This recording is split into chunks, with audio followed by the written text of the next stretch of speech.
Approval of the minutes of the last regular meeting. Are there any changes or corrections?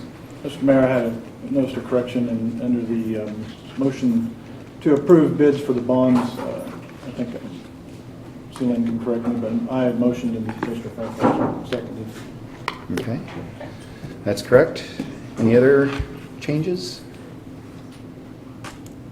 Will be approved as amended. Public comment. Now is the time of the meeting where we have public comment. This is where anybody can come speak before the commission that's not on the agenda. And we give you 5 minutes, no more. So please come forward and state your name. And Mayor, we had somebody reserved. And already up. Never mind. okay, Stand aside. no, go ahead. My name's Dave German. I have Dave German Custom Homes Inc., and I'm also president of the Garden City Builders Association. I'd like to start with saying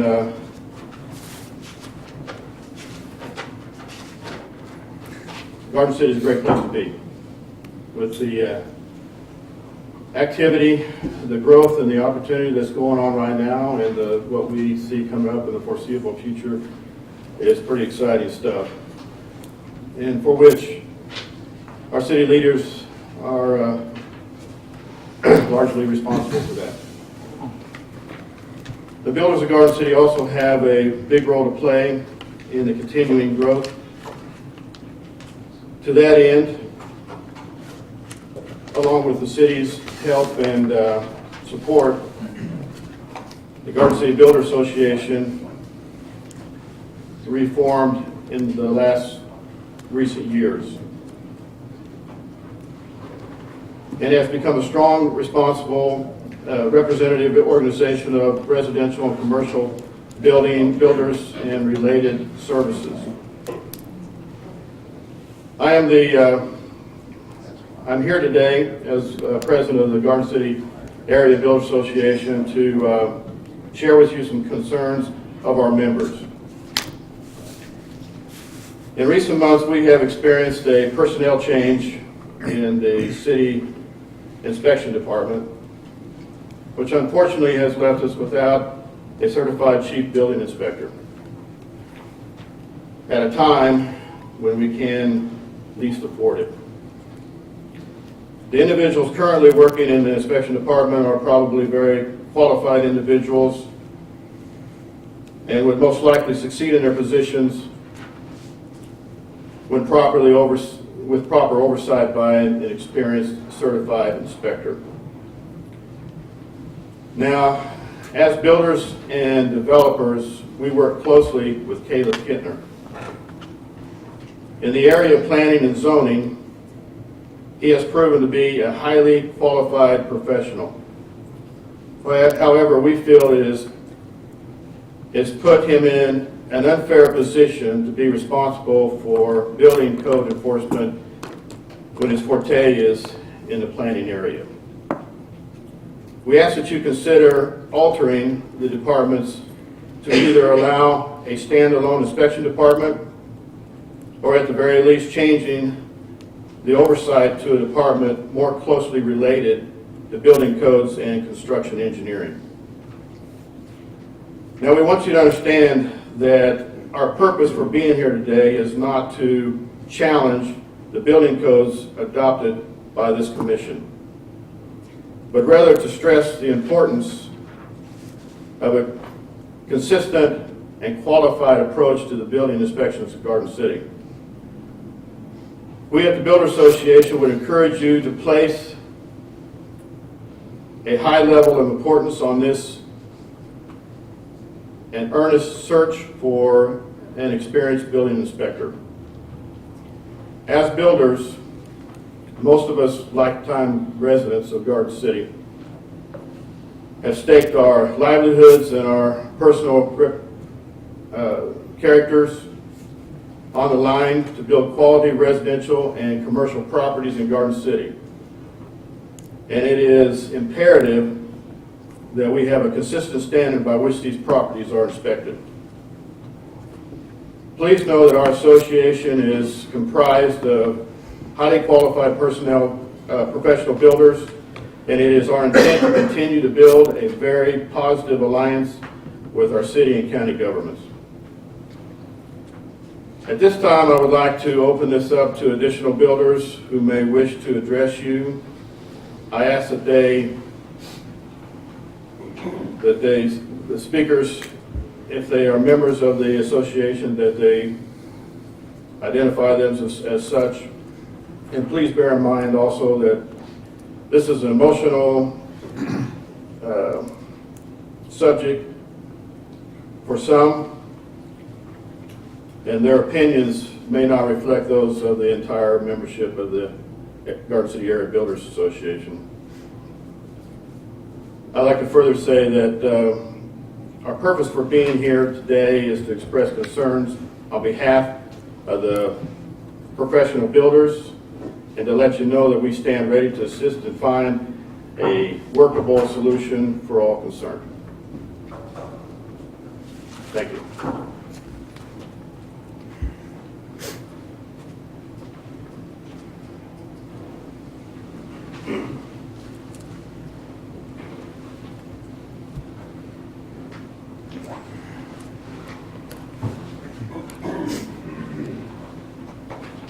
Commissioners, I'm Steve Stuckey, owner of Stuckey Builders, and I've been in the building trade business here since, back in 1979. So I've been here about 35 years. And we've worked closely with the building inspection department. A lot of times we look to the inspection department for guidance on what they are inspecting, what codes are. At this point, though, we're kind of at a loss of where we would go for the expertise in the area of code enforcement. And I guess what we would like to see as a builders association is to have two things. One is consistency, and one is knowledge of the building codes. If we have consistency, when we call for an inspection, we know what to expect. We know what is required of us. We don't want surprises on the job. When we get surprises, that means probably there's a shutdown. That costs money, that delays completion. Those are things we try to avoid at all costs. So we want to work closely with the building inspection department. But want to just encourage you guys to find someone with the qualifications to be the head building inspector.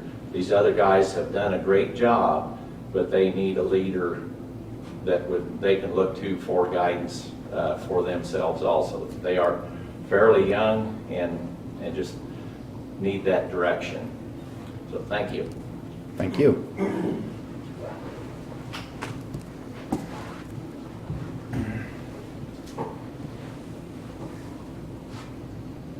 Anybody else?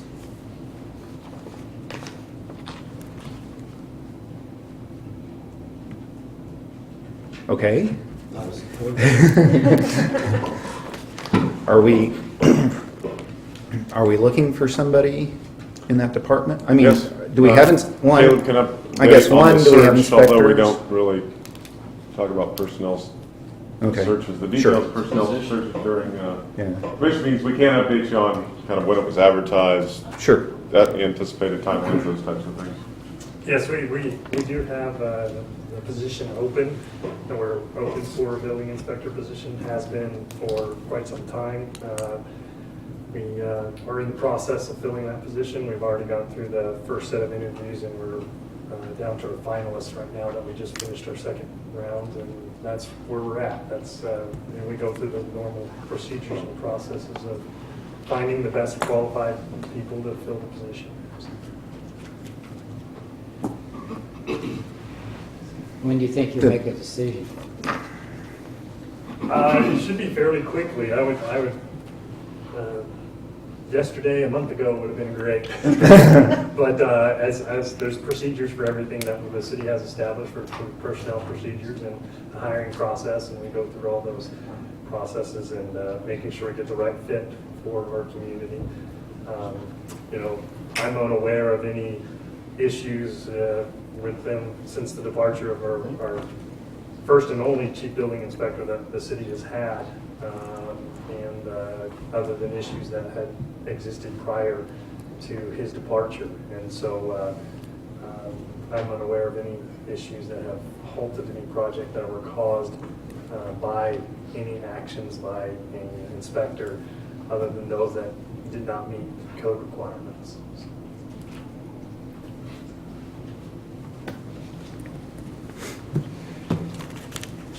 Okay, thank you.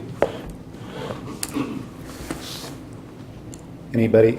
Yes, sir. 2 more minutes. The two departments, city planning and city inspectors at one time were separated. For some reason, they became one department.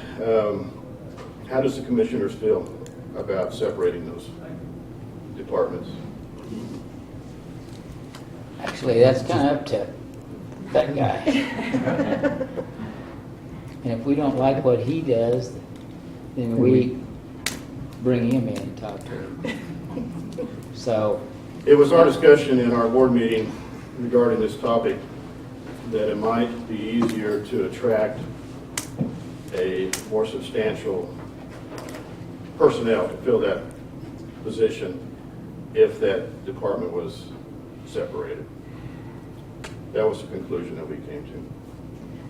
the only thing I can see is, I mean, zoning, that type of thing, you know, planning commission, all those things, they all kind of work together in what Caleb does. I mean, he may not be knowledgeable of all the codes, but at least, you know, there's also zoning issues. It was brought up that because Caleb is so involved in city planning and working with these prospects, that it's somewhat of a contradiction for him to be in code enforcement at the same time. That was the conclusion that we came to. As the Builders Association? As the Builders Association? As the Builders Association.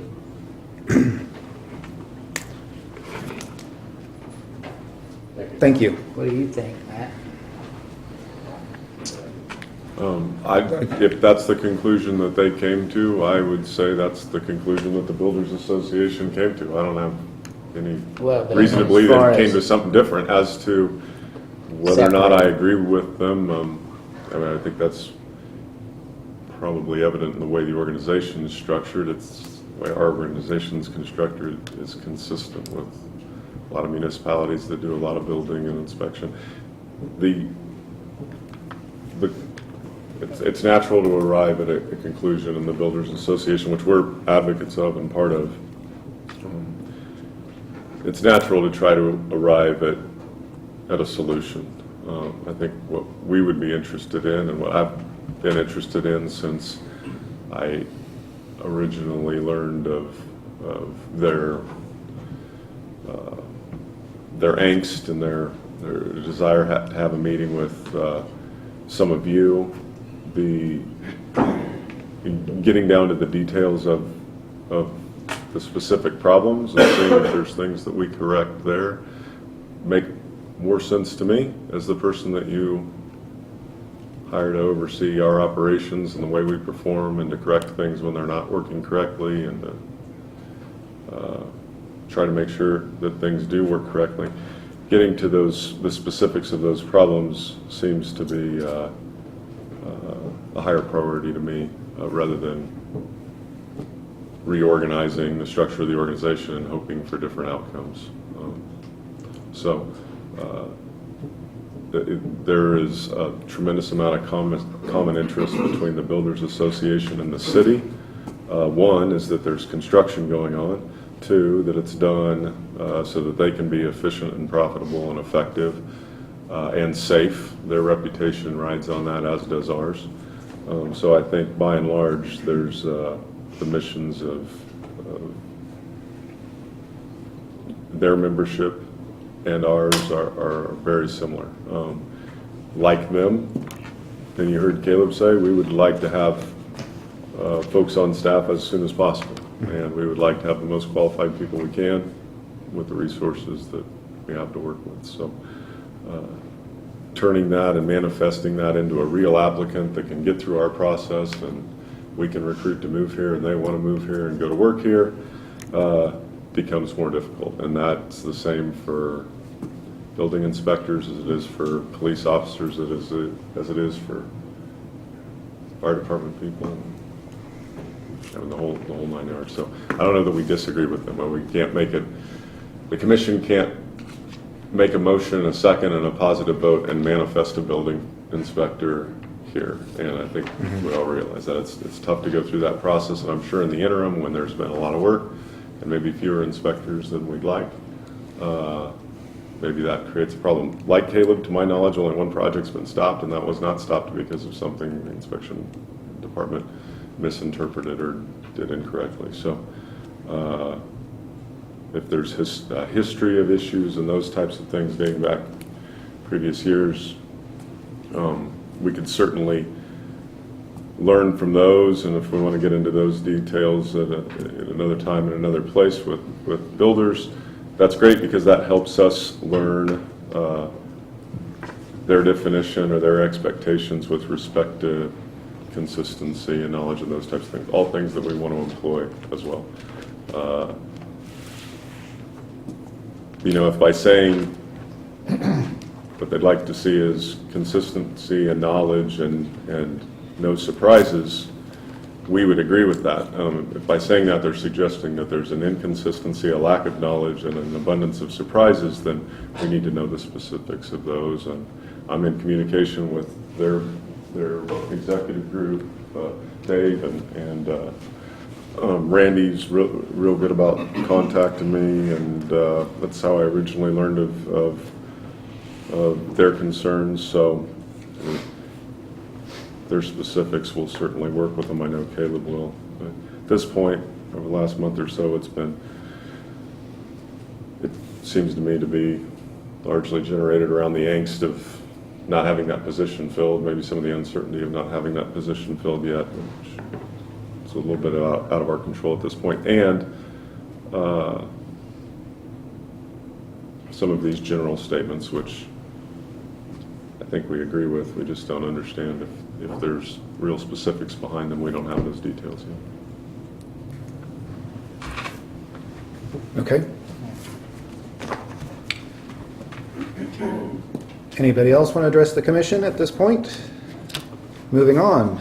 Consideration of petitions, memorials, and monstrances. Item 7A, Mayor and Commissioners, is a letter from Jack's Sports Grill requesting a waiver to noise ordinance for June 5th, 6th, and 7th, 8 p.m. until midnight. As we've discussed in the past, the Commission granted the City Manager the authority to authorize waivers to noise ordinances. Administratively made the determination that those would be handled provided all the departments had reviewed and agreed with some of the traffic flow or anything like that related to an event. But the noise ordinance itself, if the property hadn't had a history of complaints and the music would, or the noise, doesn't always have to be music, the noise would end by 11 p.m. we would administratively grant that. Any request beyond 11 p.m. We would kick to the Commission to handle separately. Jax has done that in the past and come to you for a request to midnight. We would say this is consistent with the requests that they've brought to you last summer. One of the other things that we followed up and checked with is they had parked for their event on the lot next to them, which they don't own. That requires a waiver as well. So we would ask if you consider this and you find it something you wish to approve. Not only is it a waiver to noise ordinance, but also along with that a waiver of the sign permit fee and a waiver to park in the lot next to their building. And do we have a representative from Jax? Huh? There is someone in the audience that wanted to speak Okay. about it. There's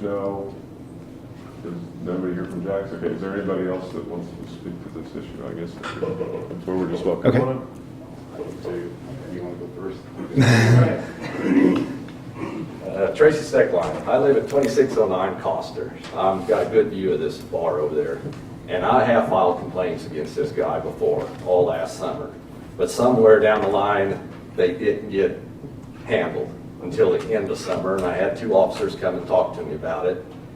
And they're saying there was never no reports made by me. And this is a heavy residential district. This shouldn't even be going on there. Not at all.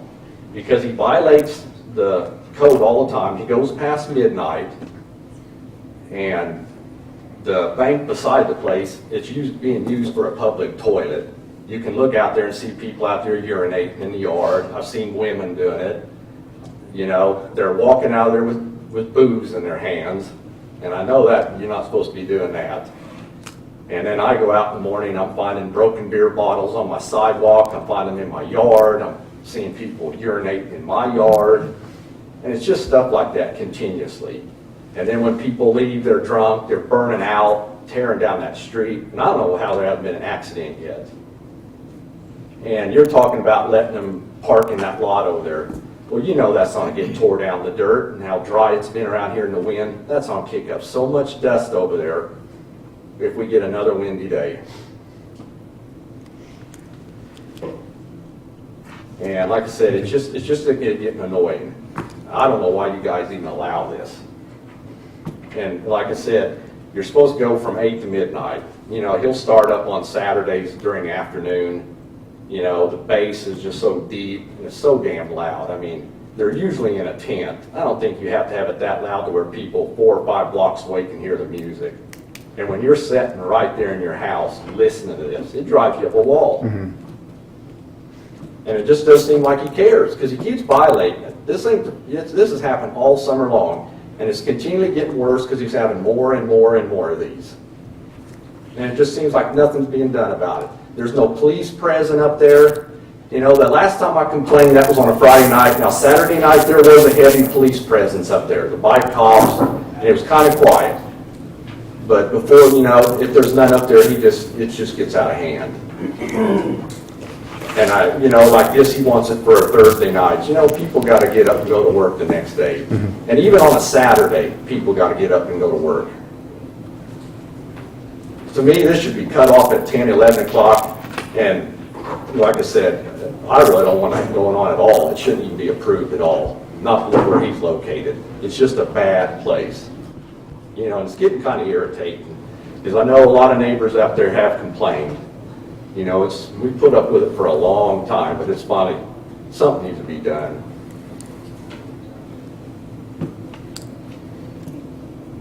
Okay. Okay, Thank you. thank you. Come on up and state your name, please. I'm Tim White, Director of Homestead Assisted Living. We're just a block and a half, 2 blocks away to the southwest of Jack's. We've had a few of our residents express some concerns about the noise at times. A lot of the complaints that I've been getting are, you know, they can hear that bass thumping, rattling the windows a little bit. And of course, you know, with serving our elders, we want them to be in a comfortable place where they're not hearing a bunch of music. You know, I'm glad we don't have the issues that this gentleman has said with beer bottles and all that type of thing. So, but I would request that, you know, be considered to at least not go past that 11 o'clock at night because, you know, like he said, there's people all around that have got to go to work on Friday mornings, and we don't need that loud noise. And out of respect for our elders, we need to keep that in mind as well. So that's all I've got. Okay, thank you. Thank you.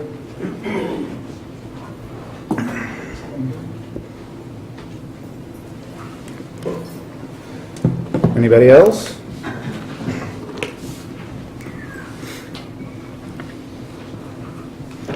So, We haven't had complaints from the bank. Have they complained at all? Not to my not that I knowledge. know of. Beer bottles? Commissioner Dahl, you were going to say something? It says they also asked to waive the sign permit fee. How much is that? It's temporary fees for those signage, I think. I think it's usually under $50 as well.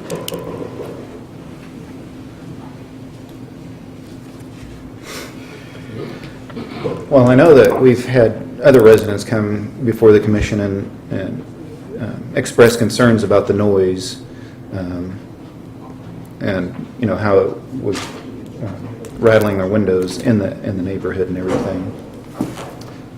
And I know we talked about having a little more police presence there and telling them to turn the noise down. And we discussed about, you know, with it being inside a tent, it shouldn't be that loud. I mean, being within a closed area. At the time, we did waive the last ordinance to the midnight, if I recall. I think those sides of the tents go up sometimes when it's hot out, which June it will probably be Sure. hot.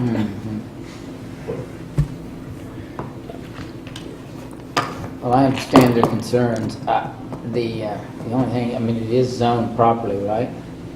They are in a zone that allows, It's zoned commercial. yeah, which, you know, there's a lot of commercial development up there, but of course this is a little bit different than anything else.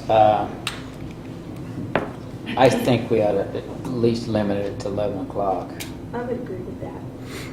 and not let it go on. Because, I mean, if it goes to 12, well, 12:30, you know. My concern is not so much the 11 o'clock or whether it's zoned properly for it. I feel the business itself is a business for entertainment, for whatever they do, for within inside the building which they are at, not to extend outside and create a larger space for music that becomes too loud and uncontrollable people. If this was only one event a year, I wouldn't be too concerned, but I think that they are using this as a moneymaker and are doing this several times during the summer. It's all to make more money, and rather than just as one celebration for that one particular place that one time a year. They're scheduling these things, I think 2 or 3 times a year. I don't know the exact number, but it's certainly been more than 2 or 3. So I think that it's become one of the things that we're receiving these things with the sole intent that we can bring in more money for this event, and they're even going here to bring in, and it really doesn't have any bearing on the thing whatsoever, other than the fact the rodeo happens to be in town. What's that got to do with anything other than there's more drinkers and more partiers, and they can bring them in and they can set them down and have a good time there? But the police department can't sit there and patrol them all the time, but they won't hire enough security to take care of it, and then they wouldn't have security, wouldn't have authority outside the property.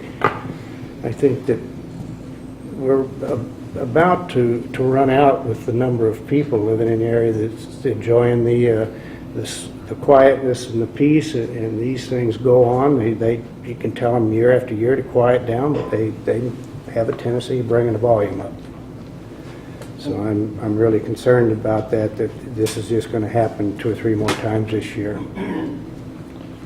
I specifically last year, said this is kind of outgrowing what's that business, their area, and that they need to find a way to, if they want to keep doing it, to keep it contained, and I live in that neighborhood and I can attest to some of the issues, and we last year we approved them, but we kind of continued to say, well, you need to work on this, you need to work on this, you need to get sides on your tent, you need to keep them down. They have put up a building. I have no idea what their intent with that is, but I like Commissioner Dale. Think if this is a one-time per year, then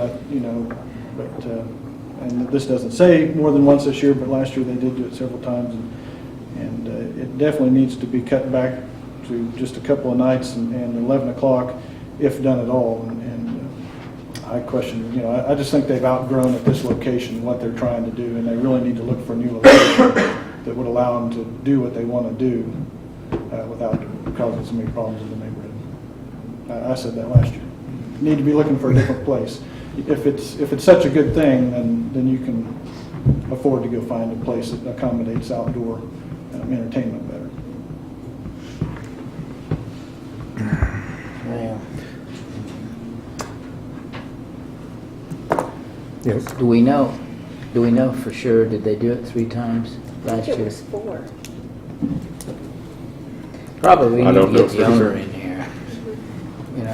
I wonder, we put it off till next, Well, I think the owner knew this was on the agenda today. yeah.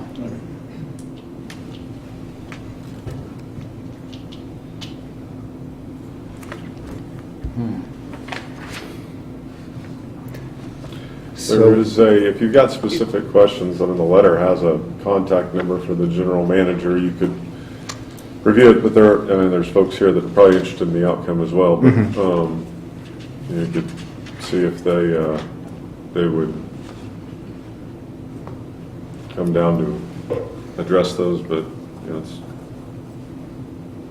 an option. It's not an obligation to do that. I think we either ought to delay it or just deny it and allow them to resubmit with some sort of guidance that they're going to actually fulfill to meet the requirements that would probably appease us a little bit better than what they got right now, because they've got an open door just to make noise, and all they have to do is, if they get someone that complains, they tell the officer, okay, we'll turn it down, and it's good for 5 or 10 minutes, but they for some reason, the music has to be loud, or at least louder than what it needs to be in that general area.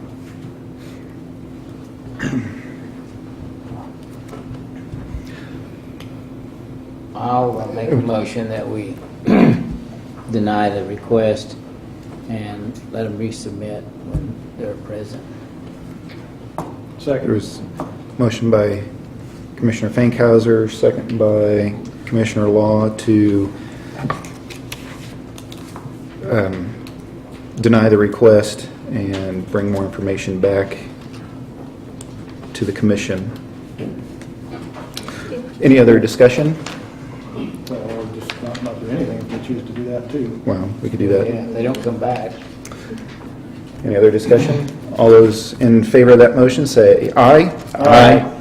All opposed, same sign. It passed. Moving on. Now, excuse me, sir, I have one more question. If Yes, you deny just- this, if it's denied and he comes back and refiles, will we get a chance to come back and talk to, or Sure. be notified, or, because I'll meet with him face to face, I'm not scared of him. Sure. Something's got to be done. I appreciate you denying it, I really do. So, Well, if we Yeah, do, the agenda. it'll be on the agenda if we do bring it up again, so. Okay. We do have, the names will be part of the minutes of the people that spoke. I don't know that'll probably catch it in the short term. I don't know that forever that we're gonna have a way yeah. to catch that, or if there's changeover in people and that type of thing, but probably for Okay, the I didn't foreseeable think future, my if there's a name would come request, in we or will nothing, probably so. know that, hey, there's been a request, and we would advise them as they would any commercial entity that was having noise issues or environmental issues with their neighbors, their residential neighbors. And if you're going to bring requests not to do business, because they have the right to do business and make money on the property they bought, but they can't do it in opposition to the code, which is there in part to protect you. So we advise them, and there's proprietors that do a good job of it, going around to the neighbors and saying, hey, I'm thinking about going to the commission, asking for a waiver of noise ordinance on these dates to do this thing. And they usually do the homework in advance so that they can avoid problems like this. Okay. Sometimes doesn't make the bass any less loud, or maybe some of the debris afterwards any less unsightly, but kind of helps for good neighbor relations if they do that. So we'll encourage them to do that as well. Well, I just want to know, like I said, if he comes in wants to know, Chris, if we got a chance to come back. If you'd like to Okay. send your contact information, you can request to have the agenda sent to you. Okay.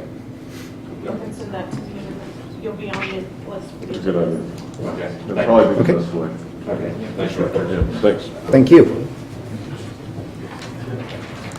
Item 7B, Mayor and Commissioners, the governing body is asked to consider and approve a waiver of an itinerant merchant's license fee for Spay Today Mobile Outreach to operate a spay and neuter clinic at 901 West Mary Street on May 12th through 14th, 2014.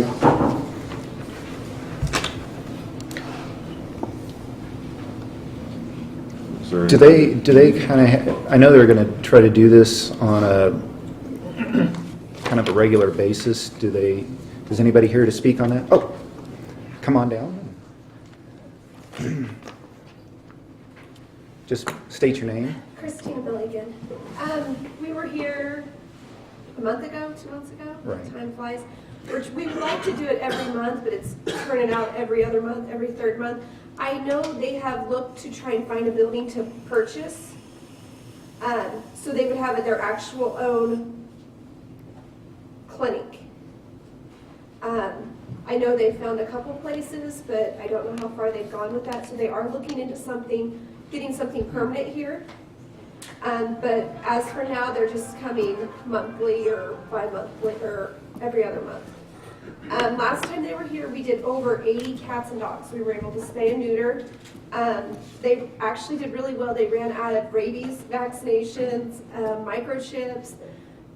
There was just such a huge turnout. They weren't expecting so many pets. So hopefully this time they're going to come back a little bit more well-stocked. They are booked every single day. Every time slot is filled. The very last day is just left for cats to neuter them, because neutering male cats is the easiest. They can get the most in that last day, and then they do shots and microchipping mostly that last day.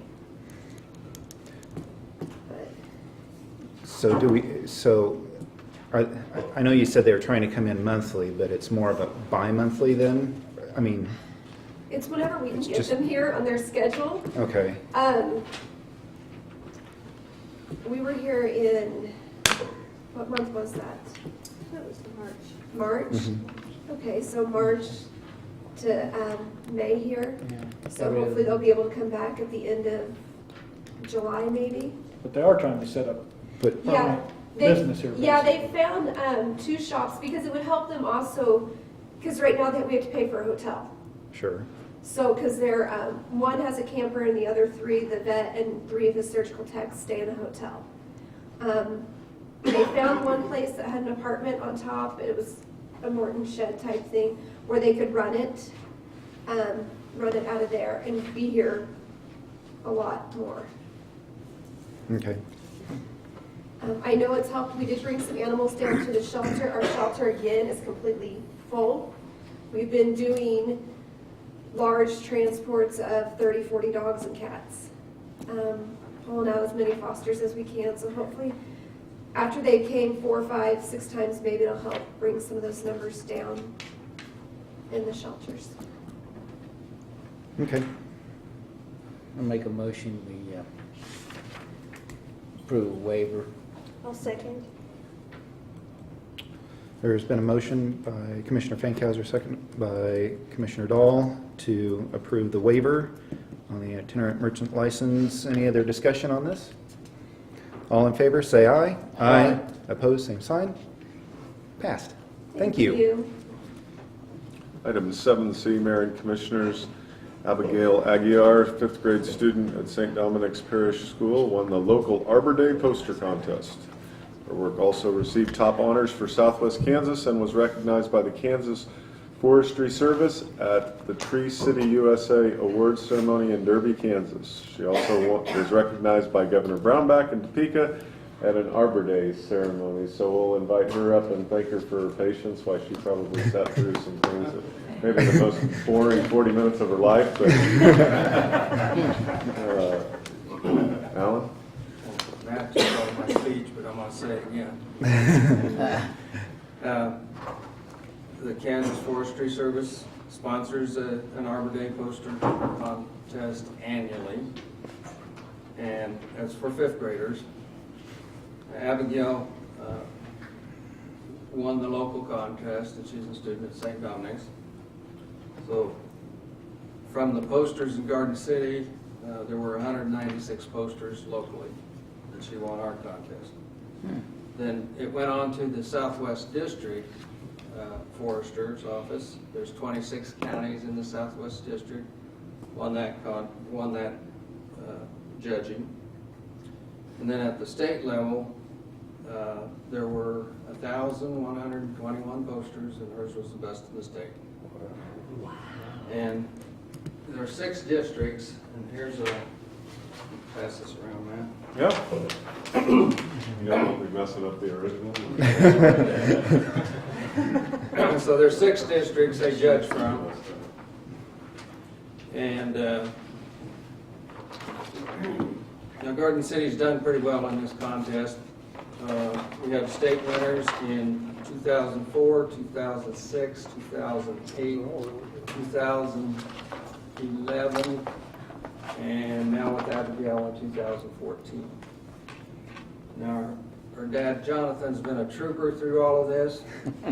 He works for the Garden City Extension Experiment Station as an irrigation expert. He was in Lubbock, Texas, the day before the Tree City USA.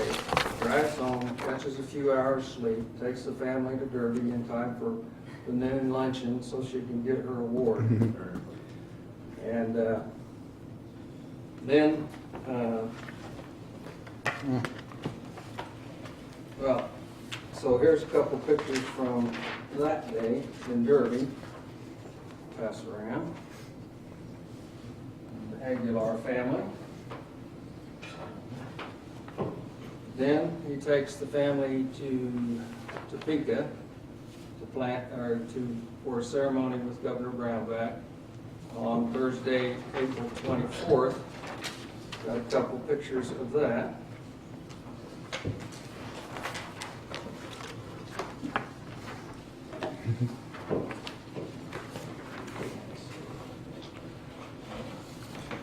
Rushes home for the Harvey Day tree planting ceremony in St. Dominic's. On the next day, got a few pictures of that.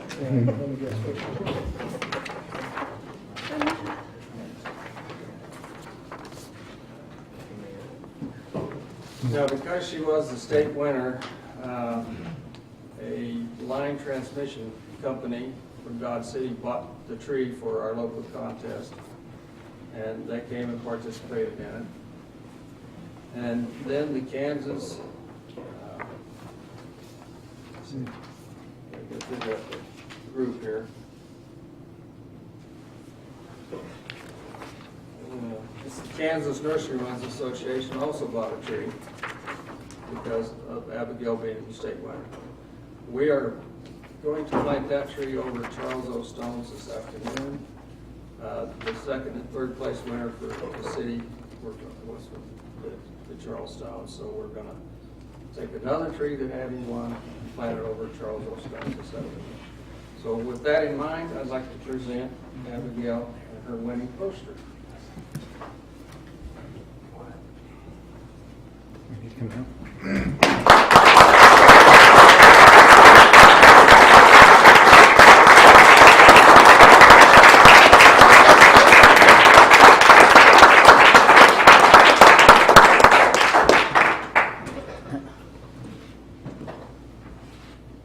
As you can see, she was very photogenic from all. She's getting used to this. She's a professional. Right, 1, 2, 3. Congratulations.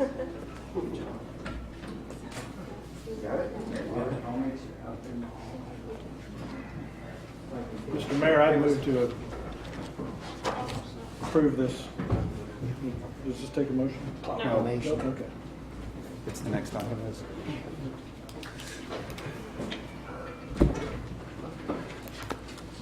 It was a beautiful day when they planted the tree. I was there to do the proclamation. There was no wind.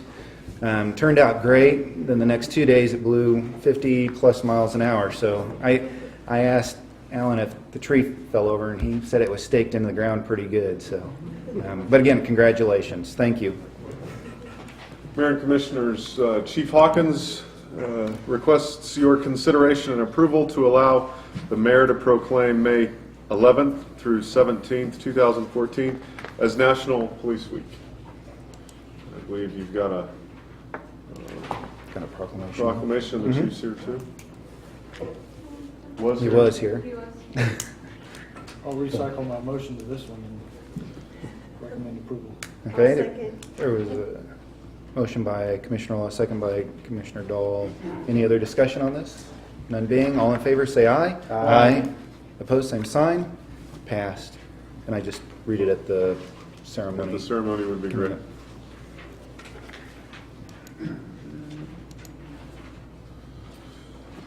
With that, report of the city manager, item 8A. Rochelle Powell attended the Loretta Scott AAE Accreditation Academy during the week of March 10th. She successfully passed her test and received designation as a certified member of the American Association of Airport Executives, and that's a big accomplishment. It's the professional credential recognized by the airport executive industry, so congratulations, Rochelle. If she's in here. No?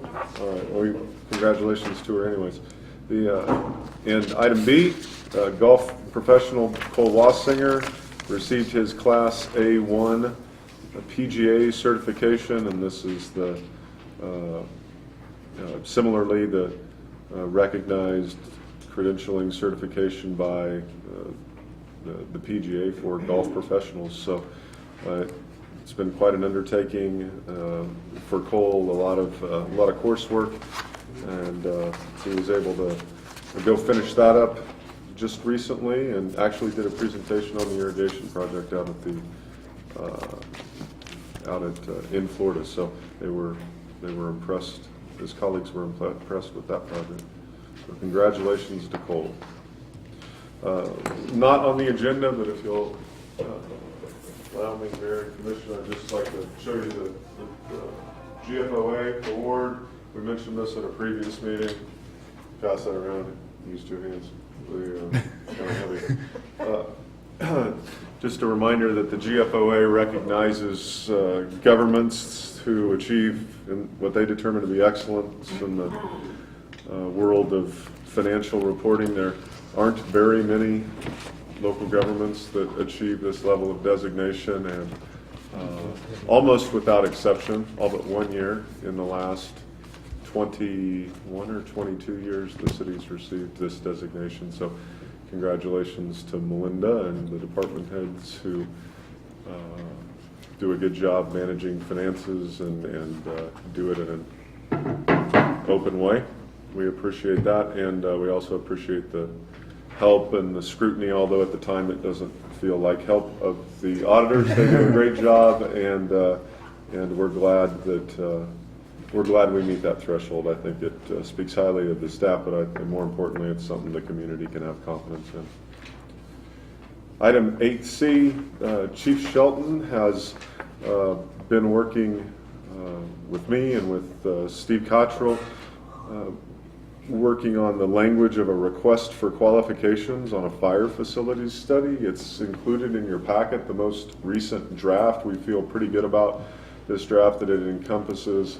It's open enough to kind of come in and look at the community from a fresh perspective, but it's still targeted enough that we really kind of want to get down to the nuts and bolts of what the study would do, and that's really help reconstitute a path for the fire department moving forward on what we would need in the way of facilities, manpower, equipment, those types of things. The most recent version of this would have been in late 90s in-house, and certainly the growth of the community has been a little bit different, both the post-ConAgra fire reduction, which pretty much shelved any plans that were in place in the 90s, and then growth of a little bit different type style magnitude, and in the recovery since that time. So, Chief, do you have anything you'd like to add to this? Yes, if there's any questions, I'd be more than happy to answer them. We've laid this out so that we can have them look at it and use the NFPA 1710, which is a standard that is used for organization deployment of fire suppression apparatus facilities. So we're going to look at the facilities, we're going to look at the apparatus, we're going to look at the manpower, we're going to look at our response areas for both stations, we'll look at the main station. Main station, we've talked a lot about remodeling. What we're asking to do at the main station is to add on living quarters for the paid personnel. That station was built in 1982 for an all-volunteer fire department. We did remodel a meeting room and turned it into a dormitory, and then the day room has been turned into a kitchen facility. Not a lot of square footage for them, but the area that they are occupying right now would be used for office space for the administration. With the fire marshal and the 3 battalion chiefs in my office, along with the administrative assistant in that building, we are very limited on space. And for all the services that we provide in the community and work along with inspections, that we do have a need for more room, especially for the fire marshal, so he can work more directly with the inspection department. Also, Station 2, they'll look at it, and then of course Station 3. And we did purchase land 15 years ago that could be a possibility for the 3rd station, but we do want a consultant to come in and take a look at that, make sure that is the right location at this time. So really we have 2 projects. One is a add-on to the main station, and the other is to really start looking at the 3rd station. Either project, if we decided today to go ahead with it, it's probably going to be 2 years out from the time we actually get everything drawn up, bid, and then get construction done. So it's not an overnight process. Along with the 3rd station, and even possibly with the remodeling of the main station, we are looking at probably needing more personnel for the services that we are providing. Are there any questions that I can answer for you? Are you taking bids? Is that what you're doing? No. Right. To get this? No. Now, right now, what we've done is develop a document that we can use to send out to a list of consultants That's that we fine. have identified that work in this particular area and conduct that. We'll be able to conduct this type of survey to give us the information for us to move forward. Yeah, you're going to be selecting someone out of this. And the process Right. is actually, the 3, all are probably familiar with this, but you've got bids, you've got requests for proposals, and you've got requests for qualifications. This narrow professional field, this field of discipline, is one of those things under which you would use a request for qualifications. So you're having people interview based on their skills of doing this type of study, their experience in doing this type of study. Then after you identify who you'd like, then you begin negotiating a price for their service. Chief's got a good feel for the folks out there nationwide that do this type of study and review, that are familiar with NFPA standards and what they mean, can come in and look at our population. And also one of the twists in this is it's not just Garden City's population, it's the urban area in and around Garden City, but not necessarily inside the city's limits. And then also the role we play in responding to either calls for service, highway wrecks, those types of things, or grass fires, things of that nature out in the county. But we are really the primary response agency for all of Finney County. We may be able to pull off the scene when a volunteer group shows up that has units in that area, but we're the primary response agency for the entire county. This type of study will take that into account and scale that, accordingly. Can you use more volunteers instead of hiring full-time people? We have been authorized to hire up to 10 volunteers, and right now we do have 3 on-call paid. We call them on-call paid instead of volunteers. And we have been trying for the last 2 years to hire additional volunteers, and we've not had a whole lot of success with it. We've also talked with the community college, and we have actually hired some people from the community college that are now employed by us. But as far as volunteers, for the requirements today that the volunteers have to go through to stay with us and maintain all the education training they need, it's really gone beyond that. Of course, with the price of gas and responding and everything, it's very expensive for those individuals. You know, if we could hire them, I'd love to be able to hire some more, but we have not had very good success. Okay. Any other questions? Thanks, Chief. Thanks, Chief. And as part of that process, we've asked the mayor to provide a governing body representation on the selection committee, which is pretty consistent when we hire professional consultants, that there's staff members that review those proposals, but there's also representation for the governing body to be able to ask questions from a governing body member's perspective. That has to be limited to 1 or 2 because of open meetings stuff. I've talked to Commissioner Dale and Commissioner Law about this because they've got some background in it, and they both agreed to sit in on the committee to help with this. So if one can't make it, the other one, you know, they can kind of work it out. So, Very good. Thank you. So at least we have representation on there. So thank you for serving. Thank you.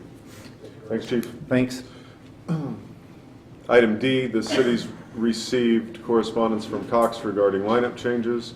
Item E, Black Hills Energy has notified the city that they have filed a request with the Kansas Corporation Commission for a rate increase. Our customers are their customers, and we're a customer too.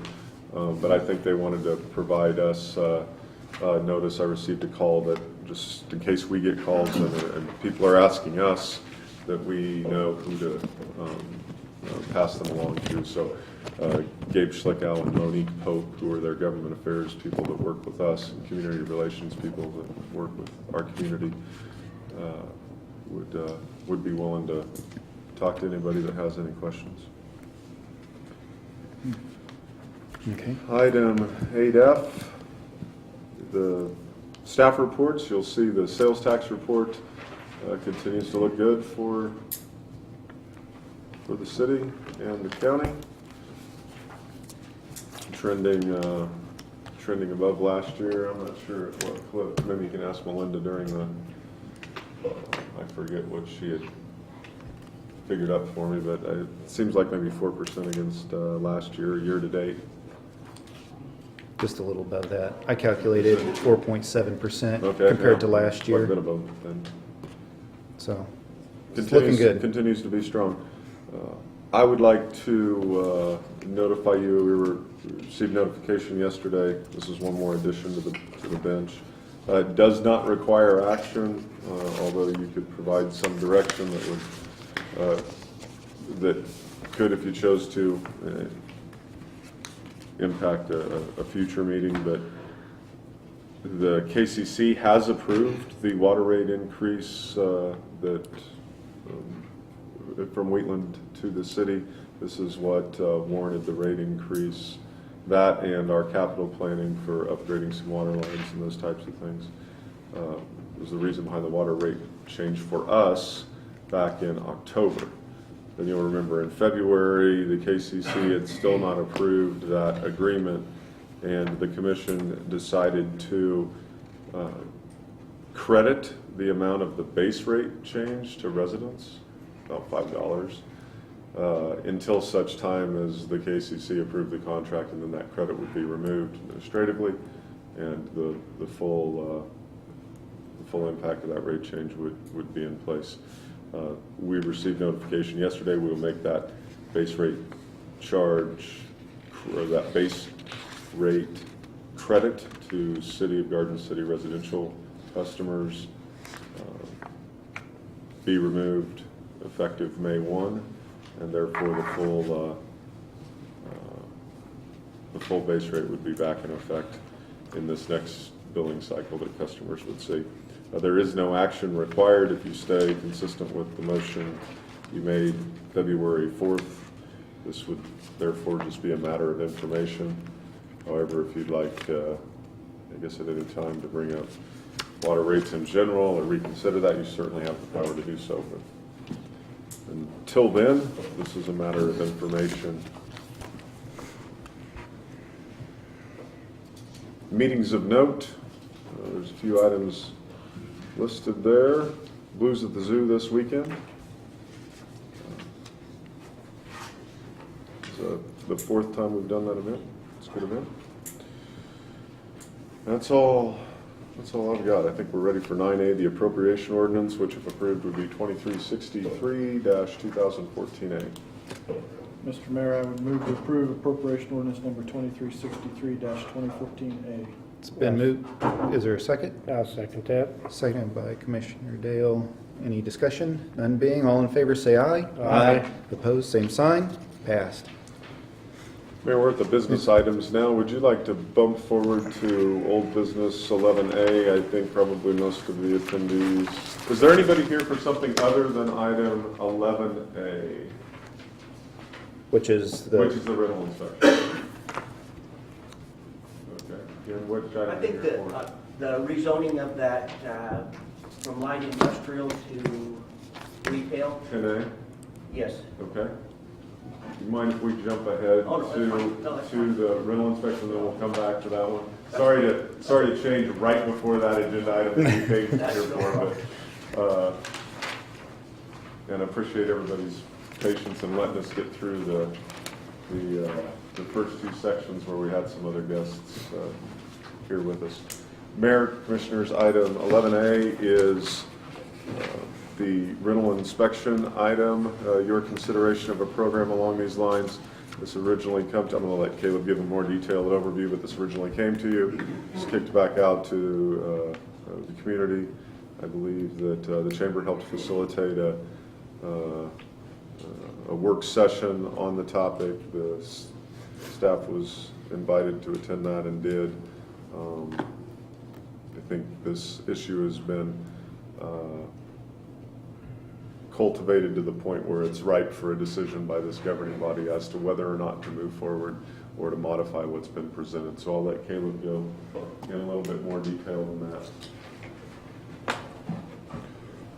As enclosed in the memo that you have is the consideration of rental inspection program. And at the joint city, county, and Holcomb meeting prior to the city commission meeting on October 1st, 2013, staff was directed to further research alternatives for rental inspection programs within the city limits. Staff has reviewed several programs, both inside the state of Kansas and cities across the country. The rental and programs researched by staff have commonalities. For example, all programs require landlord registration and most require facilities inspections. However, the inspections programs vary in frequency and extensiveness. Each of the programs that have been researched have positive aspects. However, none fits Garden City ideally. Staff may either draft an ordinance for a program similar to programs from other cities or an ordinance for a program that would at least monitor minimum safety requirements. The program would still require registration of rental properties and would inspect for such safety hazards as lack of operational smoke and carbon monoxide detectors, lack of proper ingress and egress windows, lack of proper ADA accessibility where applicable, etc. Program could be administered by the Fire Department or Planning and Community Development Department. Staff was then directed by the Commission on December 17, 2013 to research and develop a plan to include landlord registration and standard inspection form for rental properties. The Chamber of Commerce facilitated a meeting for landlords on February 21st, 2014 regarding potential rental inspection programs pertaining to registrations and the checklist requirements. Generally, we have received comments that the current program is working and does not need to be changed. It was also suggested by some that the city should have tougher penalties for violators of the current program.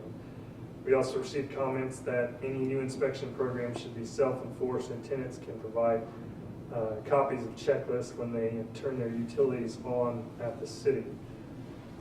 We took those comments, based on those comments, we've research the following items or any combination that can be used to create a modified rental inspection program. And I just want to go back and we currently have a rental inspection program. It is on a case-by-case basis, complaint-based system, which we have a code adopted and we have a checklist that we inspect it off of. The checklist that you have that was attached to the memo was a checklist specifically has been discussed that as one that could be enforced by landlords. And that is based on our current adopted regulations with notations on there. And I'll talk a little bit more about that as we go a little further, but just wanted to clarify where we are currently. But the use of a standardized checklist, which is attached, is based on the current code. There were items that we put on that list just for clarification under the notice section in the grayed out portion.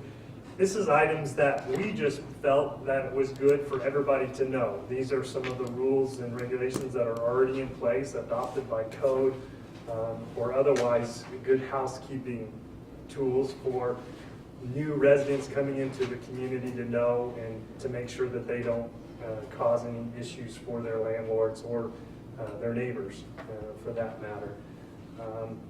All the rest of the items that were listed on there are a compilation of those items that are checked off on our current checklist that in our current program that we put in kind of layman's terms for a tenant and for landlord to go with a tenant, and there's a signature space on both sides or a new place to initial that covers all the basic safety issues that would be used in self-inspection on a checklist. One of the other items that was brought up was begin writing citation to violators of the current rental inspection program, or creating a new modified program that would implement an effort to cite those violators, as it's been noted in previous meetings that the landlords brought and made very clear that it's the handful of landlords that tend to be the issues that cause a lot of these issues for themselves and others. And establishing what that minimum violation fee would be, whether it would be at the Class C or an existing violation that's already exists under code. Another item would be is establish a registration program for all landlords and rental properties by ordinance, establishing a fee schedule. The registration could run at a calendar year or from July to June. Staff would recommend free registration if landlords and their properties are registered within a 30-day time frame each year, with a punitive fee for failure to register as a landlord and for each unit not registered by a specified deadline. Alternatives, the commission may direct staff to make no changes, maintain the current complaint-based rental inspection program. 2, direct staff to modify the current complaint-based rental inspection program by writing citations for a Class C offense, which if convicted is up to a sum not exceeding $500 to whomever is responsible for failure to comply with the current minimum standards. Option 3 would be direct staff to prepare a new, more comprehensive rental inspection program that will require landlords to register properties and provide checklists for regular inspections of properties and begin writing citations for Class C offenses. This program would also include, if this option was selected, a budget would need to be created, an authorization given to hire 2 additional staff and purchase necessary equipment. Staff would recommend a minimum funding of $175,000 for year 1 expenses. Another part of that would staff will need a minimum of 6 months prior to registration to begin for landlords to prepare for implementation and getting the appropriate filing system, the software necessary to track and keep track of this information, which could begin January 1st, 2015, with a registration deadline of March 1st of each year. The registration would be free if registration is received prior to 8 a.m. March 1st of each year, or a fee of $250 per landlord and $50 per unit would be required for late registration. Landlords would be required to register all units within 90 days of purchase or certificate of occupancy to avoid any fees. This program would also will provide forms to be completed upon utility service requests for rental properties, which we've attached that copy. If the same code is adopted, the same checklist could be used. This inspection checklist will be required for every tenant change in a rental property. All registered properties will require a new checklist to be provided every 7 calendar years, starting in January 1st of 2015. Other alternative is to adopt a hybrid rental inspection based on alternates 2 and 3, or have staff do further research on the topic. Staff requests direction from the governing body regarding this matter. Anything but 5, right?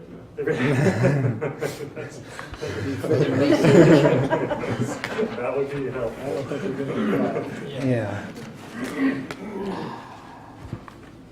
Any questions for staff? Thank you.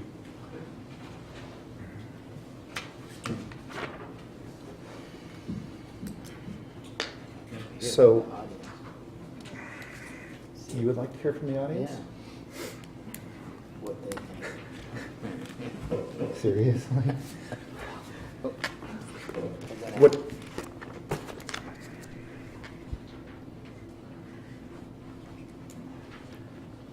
I guess what would the commission like to, we could discuss, I mean, we've been kind of beating the ball down the road on this. They've done all the research. They've kind of laid it out for us. I'd like to keep it simple. I like the idea of just a checklist where they can go through, both parties sign it, turn it in when they get their utilities turned on, and there wouldn't be a need for any fees or anything. Okay. Who would keep the checklist? Would it be Well, they attached to turn- the, yeah, they turn turn it it in. into the city? To get their utilities turned on. Oh, okay. They'd have to have it. I mean, that makes the most It sense would cover to the me. ones where utility changes names, but not Right. the ones where it doesn't. I don't know, on those, you have a whole other set of problems. But this, this is a pretty good checklist. And, we may need to tweak it a little bit, but. I would venture that a lot of landlords are already doing something similar, and if I was a landlord, I would do that without any requirement. It's a good idea. That way, they're not charged for something that's not working. And they move out. Okay. I agree with Commissioner Fankhauser. We've kicked this around for a number of years, and we're right at this point that if we don't do something, we're just going to continue to be in this situation. At first, I felt like we needed a strong enough program that also gave us some teeth to be able to enforce and be able to do things that needed to be done to protect our residents of Garden City so that they have a clean, safe place to live in. And I know that there's a lot of landlords out there that strive every day to do that and give that opportunity for those people to live in those places. And sometimes you even you end up losing on the deal, but that's just part of being in the business. Sometimes they run out on the rent. I'm going to go into what I would like to see, but I would like to see that not only whatever we may decide to do here, I would recommend to you as landlords that you need to group together and come up with some sort of an organization that you can pass information around. When people rent from you, you need to have them sign something that'll release information upon them to where you can go to a previous place that they've rented, the last 2 or 3, get a background check on them, find out what their track record is, and if they've skipped out in the past, they're going to skip out in the future. That's your job to be able to make sure that those people are good enough to live in the place. That is part of the education that you have to do. The other education that you have to do, we can't do. You need to tell them, if you want them to be able to park their car on the grass, or have more than 6 cars in the yard, or how many people can be in the house. You set all those rules. We don't. You have to be able to establish your own set of rules and sit down and talk to them at the time that they rent the place. With that said, I agree that using a set of a standardized checklist that we have here is a great idea, and it's asking you nothing more than what already the state law requires you to fill out. The only thing we're asking you to do is give us a copy, and we're going to provide you with the form. So that's a pretty no-brainer. I'd also like to go and down to C is establish a registration program for all landlords and rental property by ordinance, and establish here it says a fee. We may be able to waive that fee or not have that fee, but it's beneficial to us as an organization, and for not only the police department, but the fire department and other city entities to know who owns these pieces of property. There's from time to time that we have to be able to find you, and we can't find you because we don't know who you are. So I think to have a registration and to have to fill out an inspection form is pretty simple.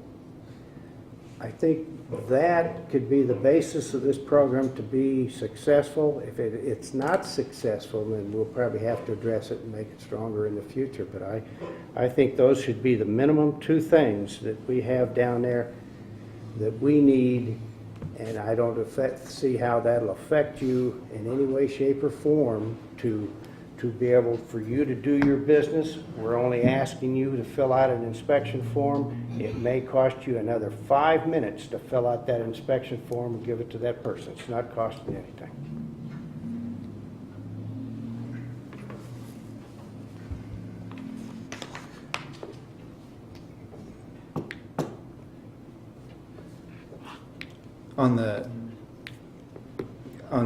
If we add this, if we add the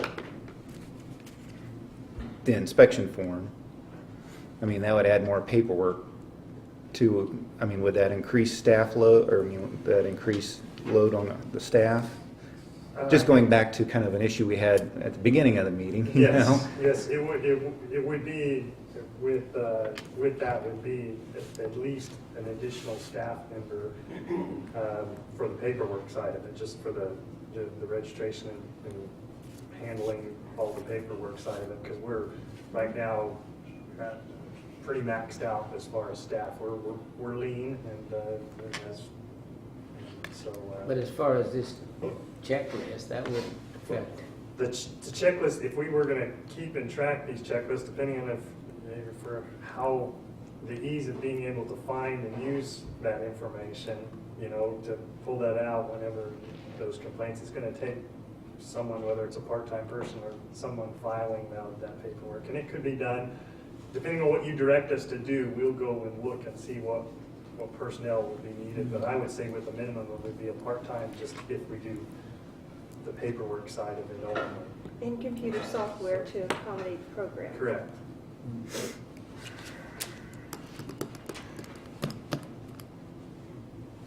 And just refresh our memory, how many complaints do you get? I know we've talked about that in the past, and Yes, we're right now, those complaints, it varies by month, and it also varies every time the topic comes up. Sure. And but about 15% of the complaints we actually do receive are actually founded complaints, that there are actual violations that exist there. Of the 100%, which could be anywhere between a half dozen to a dozen complaints on a month. So.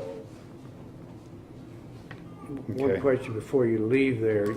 I understand that probably after we discuss this here and it's in the paper and it goes out and you do receive a few extra complaints here and there.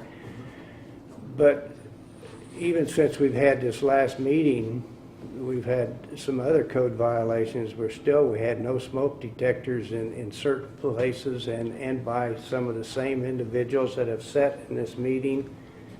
and have swore up and down that they didn't even know that they were required in the paper in the past. So, you know, this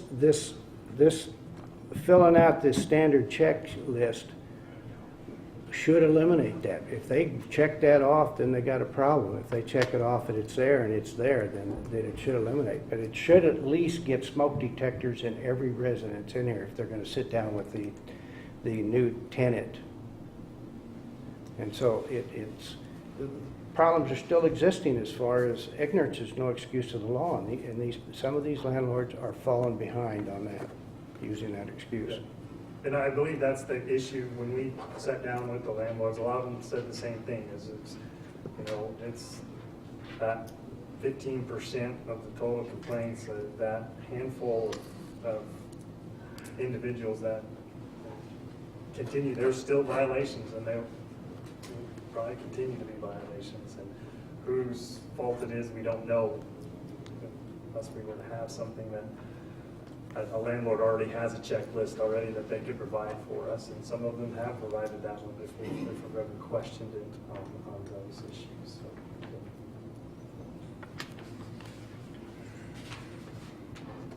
Did you come up with this checklist? yeah, this checklist is what staff put together based on our current minimum housing code that's adopted by the city. And we just basically took what was on there. We have a checklist that our inspectors use. That is a copy that we give to the landlord and the tenant when we actually go, which actually gives the citation, the location of where those violations are in the code, so that they can, if they want to come visit with us and talk about those issues, what it is, we can sit down and go over what those is and how they can help get those corrected. So all of it matches. It's just the checklist is in layman's terms, simplified for most tenants who come in. Because a lot of the things that are on the checklist are strictly for the tenant-landlord relationship when they're renting a new house. There's a whole list of other things that are on the checklist, but most of those responsibilities are the landlords when they, and most tenants wouldn't know what those were or wouldn't be applicable because those are responsibilities of the landlords. Would you agree that the checklist is minimum standards even by state law? Absolutely, yeah. Okay, so it's the nothing minimum housing. beyond that. Mr. Mayor, I'd like to make a recommendation to advise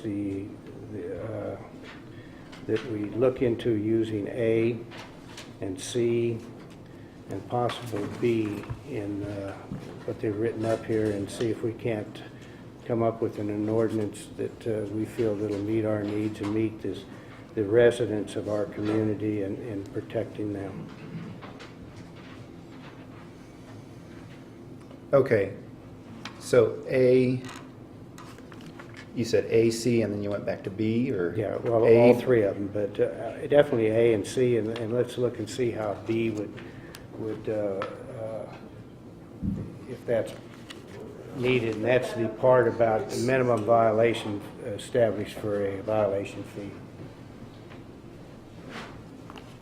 Okay, Which A, B, and C? Which would be alternative 3. would it be the first? Attorney 3, is that what you're talking about? No, I'm talking about based No, on the I think he's talking about the first, A, B, and C is on the page. before the alternatives. Okay. Yes.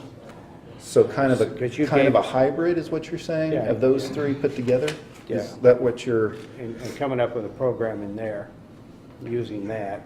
okay. It can be effective and it can be simple.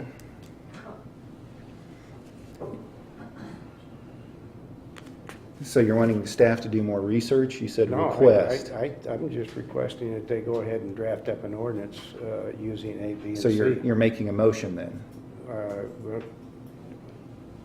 I can make a motion to that, but I didn't think Well- that this is a place where you would make a motion on this. Well, they probably have to Would that- bring something to us. I mean, if you're trying to meld all three of those things together, is what you're saying, right? Mhm. In kind of a hybrid format, correct? Well, let's just, or if, okay, maybe this will be a little simpler. Okay. Because You're saying A, B, and C, but the combination of those three put together is, Well, I'd like to see an ordinance drafted using A, B, and C. okay.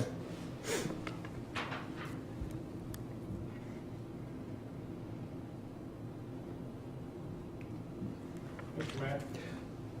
Yes. Is there any opportunity for public comment, or is this not available with the way it's set up? Or is it not a choice of the commission? Well, we can do it. I'm just trying to get a feel for, I mean, we can,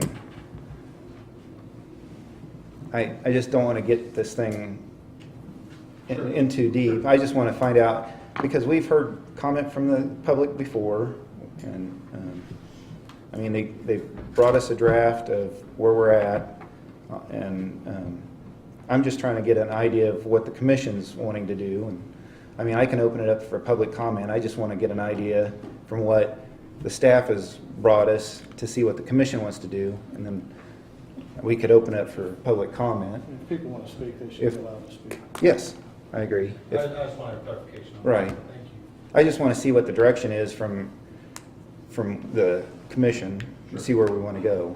Okay, thank you. We've kind of got an idea from one commissioner, but we can open it up. If the public wants to come up and discuss this, we can. Yes? What's the direction of the governing bodies first? Well, that's one What of, you want to see, or do you not know yet? well, that's what I was trying to figure out and get an idea. I think Commissioner Dale kind of laid it out from his standpoint of using, or coming up with an ordinance using A, B, and C. Okay, is that the direction of the If governing that's- body? Establish Well- a minimum violation fee.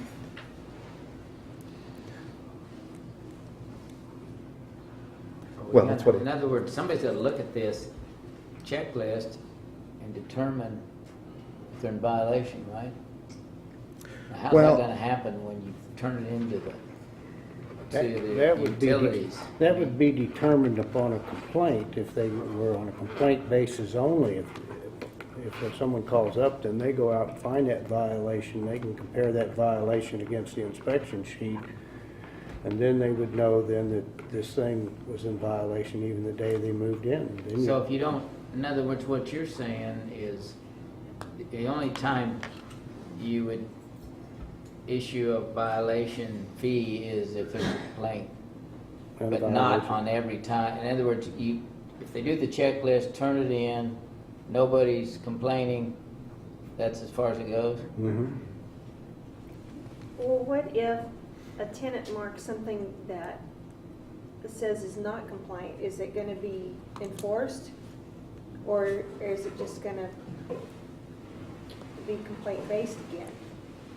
Because I would think the tenant would think, if I mark that this is not in compliance, that somebody's gonna do something about it. That would be That's my what I say. expectation, would be. It looks to me like somebody's going to have to look at these. Most of the time, landlords, several landlords have shared that they already do a checklist.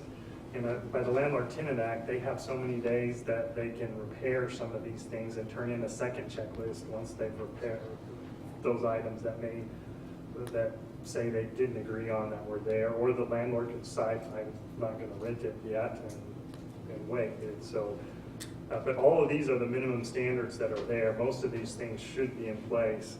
And if it's not to the liking of the tenant and the landlord, they have a choice at that interim in the business deal to accept it or not.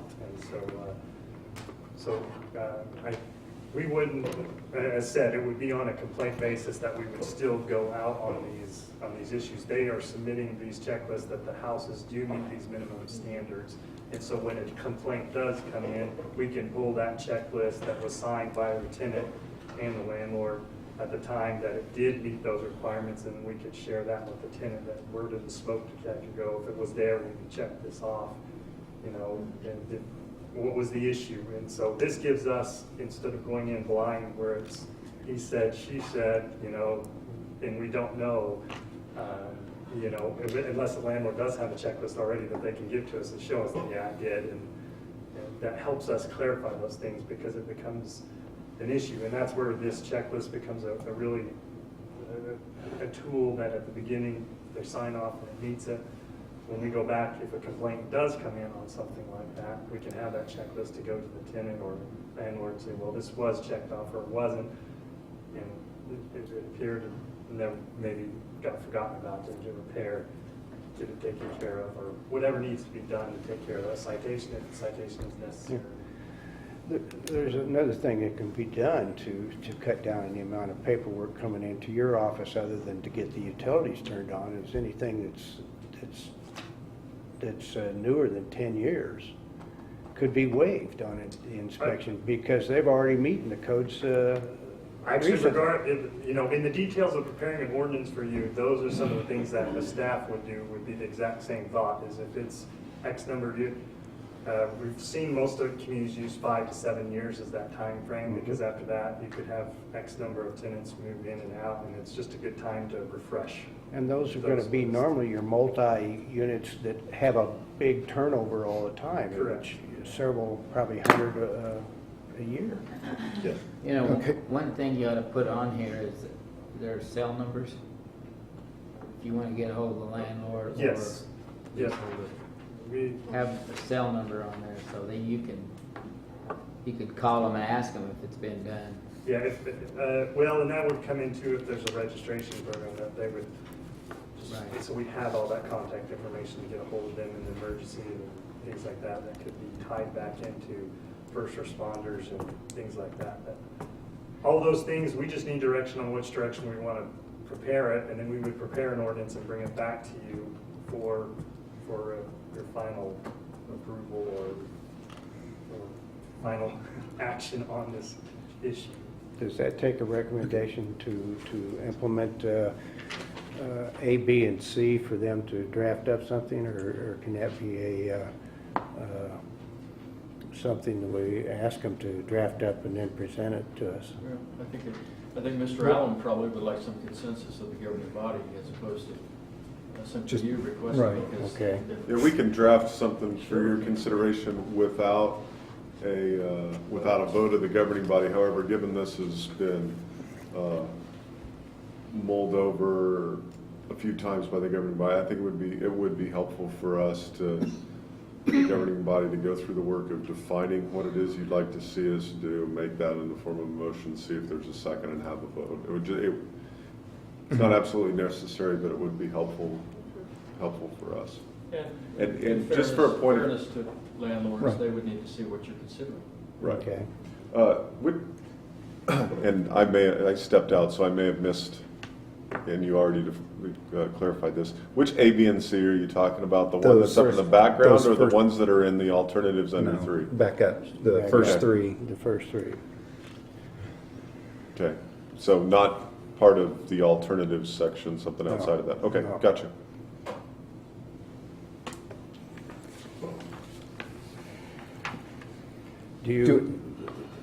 I can make a recommendation. Does the council want me to read off everything in A, B, and C or in this area to make it clear? And I'd be glad to do that. In fact, I will do that. Mr. Mayor, I'd like to make a recommendation that the city draft up an ordinance reference to this is a rental inspection program. This is number A, use of standardized checklists, attaches a checklist based upon the current code that could be used by landlords and tenants.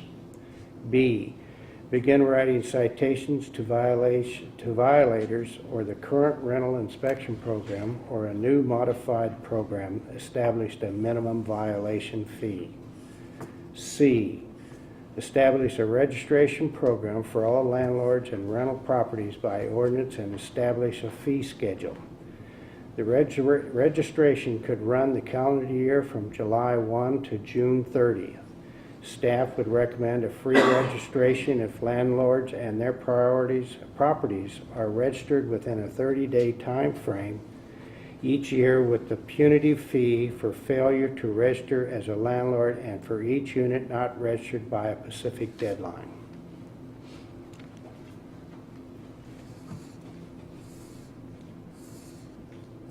I think the only thing that might create a little problem here is establish a fee schedule. Is that per rental? I, Yeah, I mean, that could be, somebody had Well, 150 and the- rentals, that could be a big item. What was, if it would be similar to what was in item B on the, under alternative number 3, which would be establishing a baseline fee of registration, which would be $250, or that could be lowered.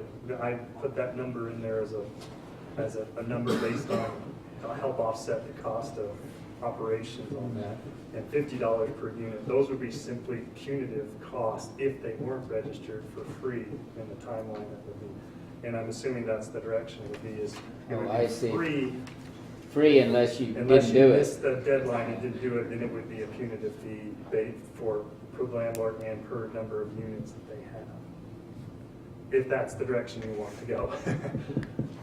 I see. And anybody new that was coming in They would just be a register. free registration unless they just failed to do it. Right. Okay.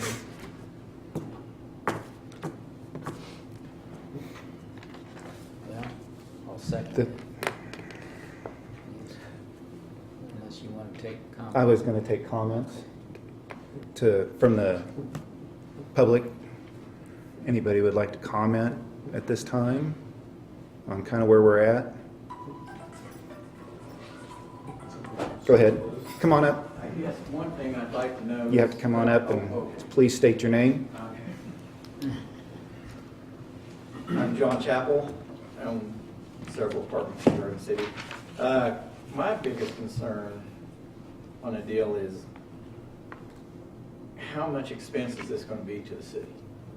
You know what I'm saying? If the checklist is adequate, all this stuff of registering, it sounds like all we're doing is starting to employ more and more people to handle this registration and a checklist deal.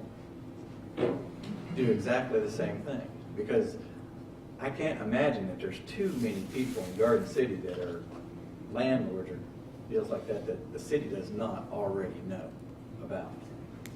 I mean, there might be people who own 2 rentals or something like that. Well, chances are, if they're houses or stuff like that, they're well maintained. If you've never got a complaint on them or something like that. So, the people that you're having problems with, I'm sure you know who they are.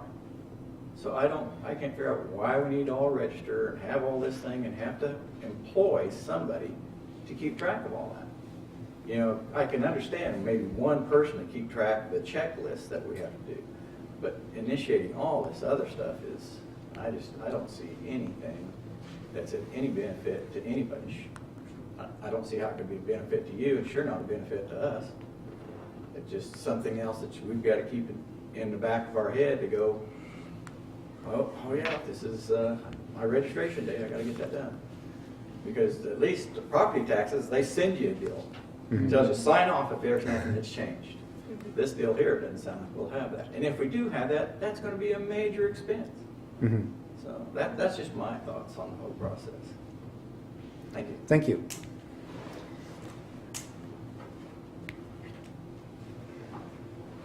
Anybody else?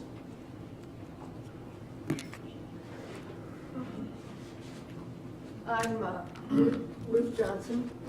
I've been a landlord for beyond 30 years in this town. And frankly, Mr. Dale, I'm offended that you sit up there and tell us that we don't know what we're doing, we don't know how to run our business. You sat there and said, well, it's a simple thing to have them sign a form so then you can check on their last residence. Well, you think we don't do that? You don't know because you're not in our business. You don't have a clue of the things that we have to do and have to take care of at this point in time. And now you want to have us register. Register why? Just like he said, you know who we are. You don't have any trouble at all sending me a letter when I have a tenant that doesn't have a tag. I can't do anything about their car, but you send me a letter. You don't have any, we had to go over and dig up dirt in one of our apartments because one of our tenants dumped his oil on the ground. Now, come on here. You know who the landlords are, you know how to find them, you know what to do about it. So why charge us to, you say it's going to be free to register. Free today, maybe. Nothing is ever free with a governing body, because as soon as you figure out what it's going to cost you, then you have to pass it on to us. So then what do? You raise the taxes. The taxes have to go up to pay for all these extra vehicles you have to buy, all these extra people you have to hire, because just like he said, it's a lot of paperwork that is unnecessary. We're already governing this. It's already being handled. It's a minute problem. It's always been a minute problem, and you just continue to bring it up. Now, if we had a big major problem, I get it, but we don't. So, you know who we are, why do we have to register? And I do know what I'm doing, and I do know how to run my business.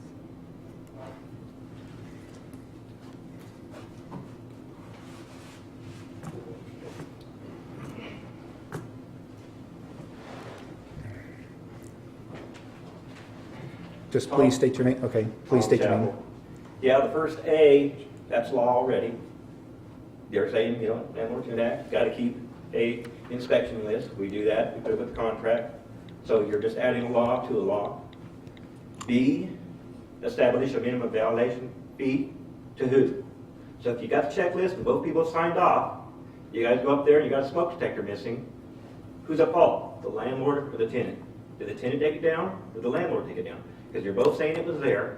So are you going to give the fee to the tenant? Because that happens a lot. It happens a lot. And then C, you know, this registration, it's like saying, we are, you guys know where we are.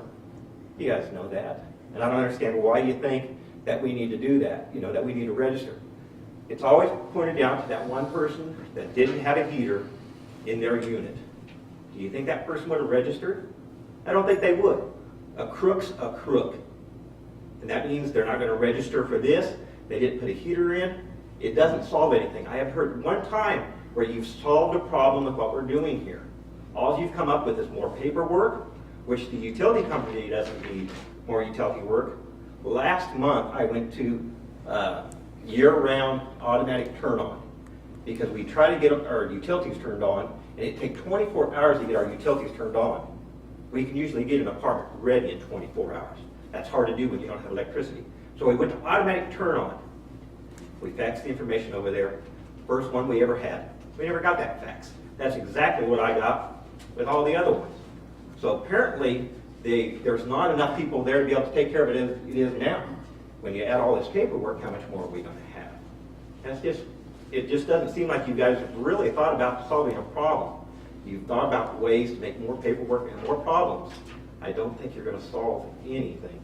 It's terrible when accidents happen, but I don't think you guys have come up with a real answer to the problem.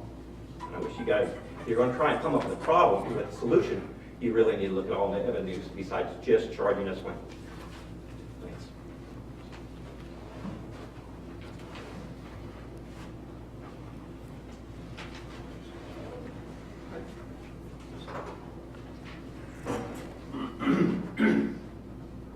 Anybody else?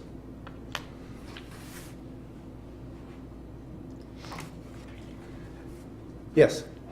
Since such as item A is already state law, I would rather see if we can come up with a way to focus our energies on violators as opposed to people that are already following the system, already doing things the way they're supposed to. Complaint-based.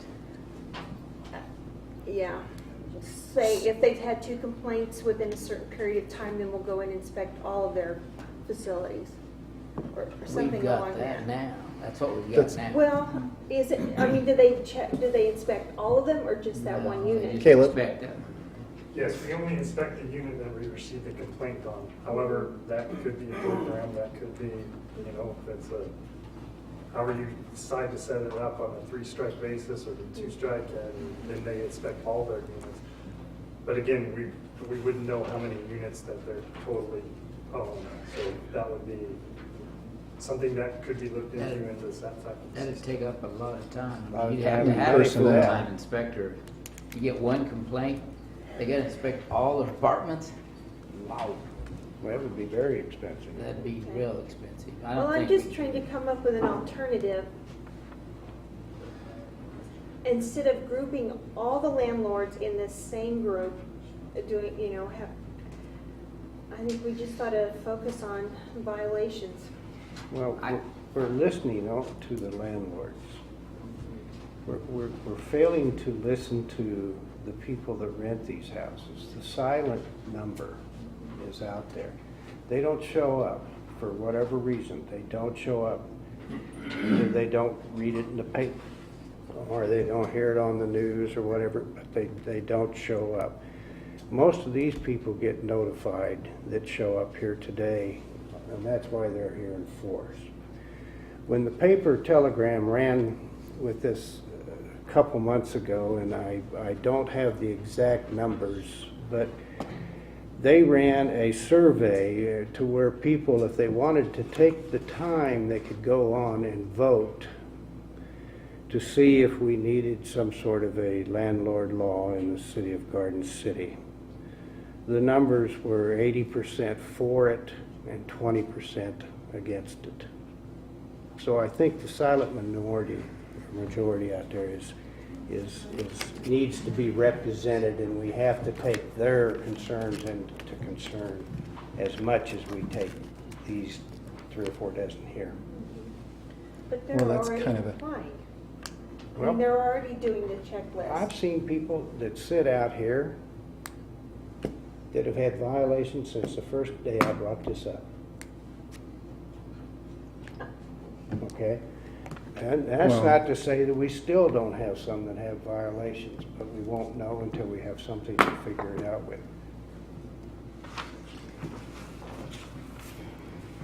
This is, if we don't do it this time, you might as well just can this program and bury it in the basement.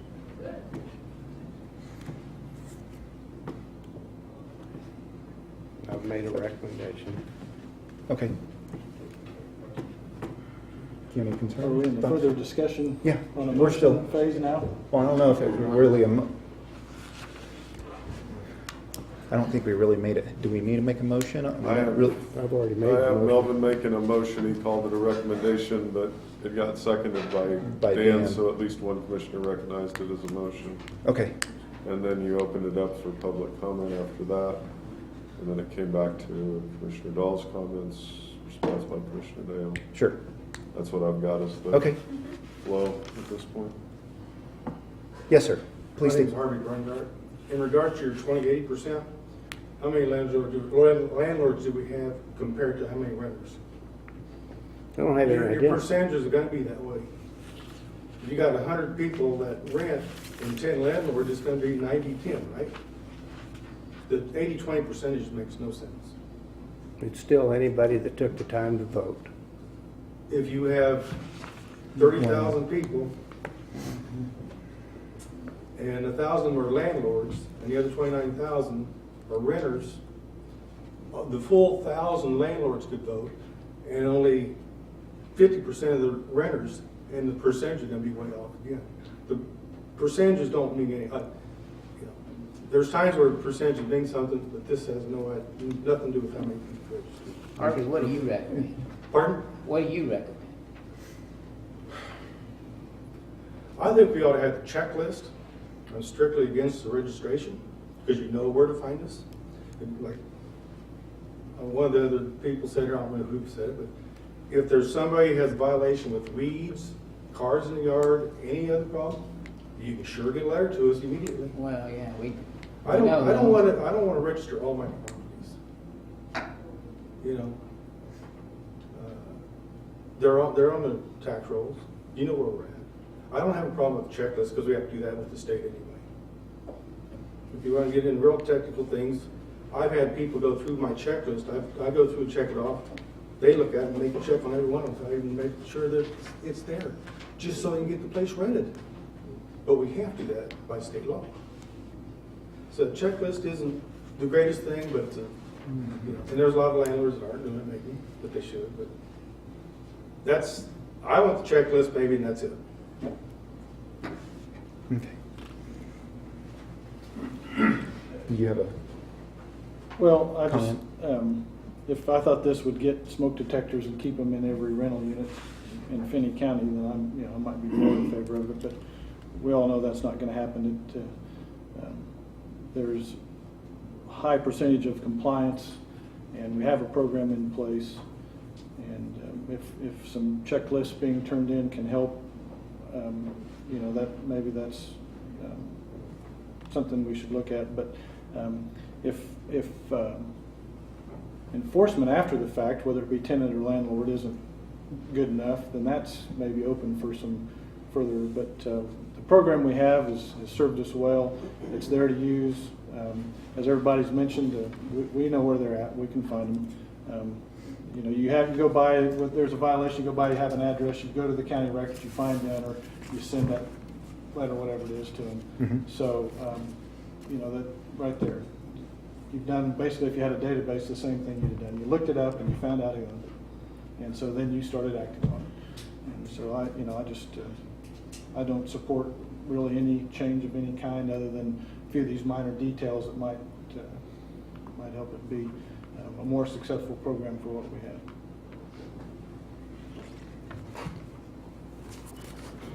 Okay. There, as pointed out, there was a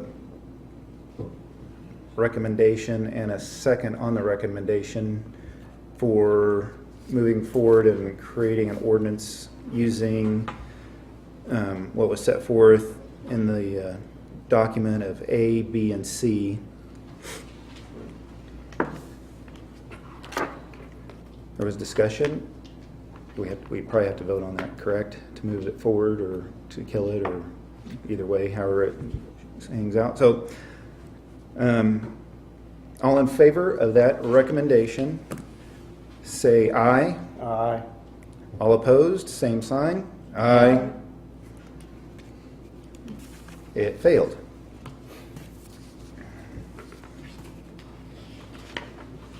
I'd like to So- make a motion that we use a standardized checklist that's turned in to the utilities company before utilities are turned on.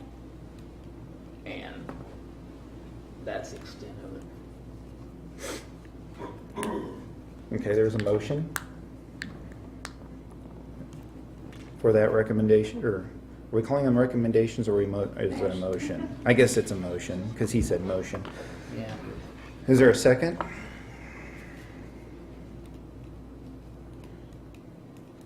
Going once? I'll second it. It's better than nothing. Motion by Fankhauser, second by Dale, on use of a standardized checklist attached to the checklist based on the current code that could be used by landlords and tenants to be used or sent to the utilities to turn on the utilities. Is that correct?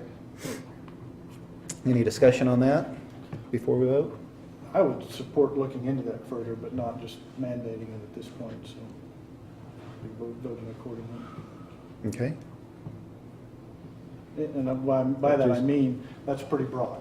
So what does that entail? And so with Do specifics, more- I could make a decision Better. one way or the other, but without more specific there about what that entails, the cost, how that's going to help people where the landlord keeps the utilities in their name constantly, which there's a lot of. It's not going to do anything for that.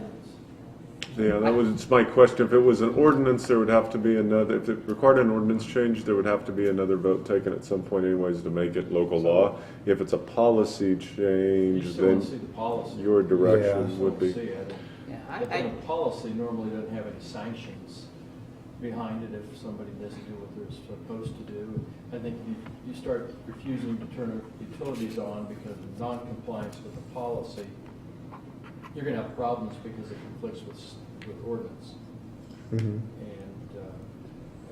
so we need direction, or we can do it ourselves, either draft an ordinance or a policy, whatever we think would be the appropriate way.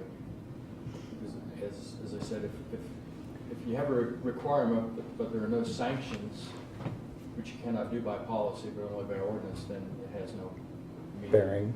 I think what we're trying to do is just, not saying that that has to be exactly that, but what we want to do is at least Just get a checklist? get a checklist and, You mean what you want, what you're recommending in your motion? It's still yet to be determined if the. Yeah, I mean, how we as do in it. a majority of the commission wants to do anything. You still, how do you know, you can establish a checklist, but how are you gonna get them to use it? How do you know who to use it?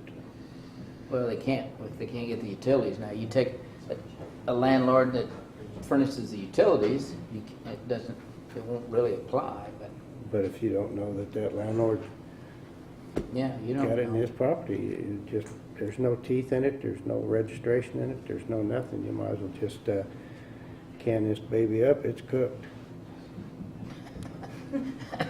Well, that's one way of putting it, I guess. Okay.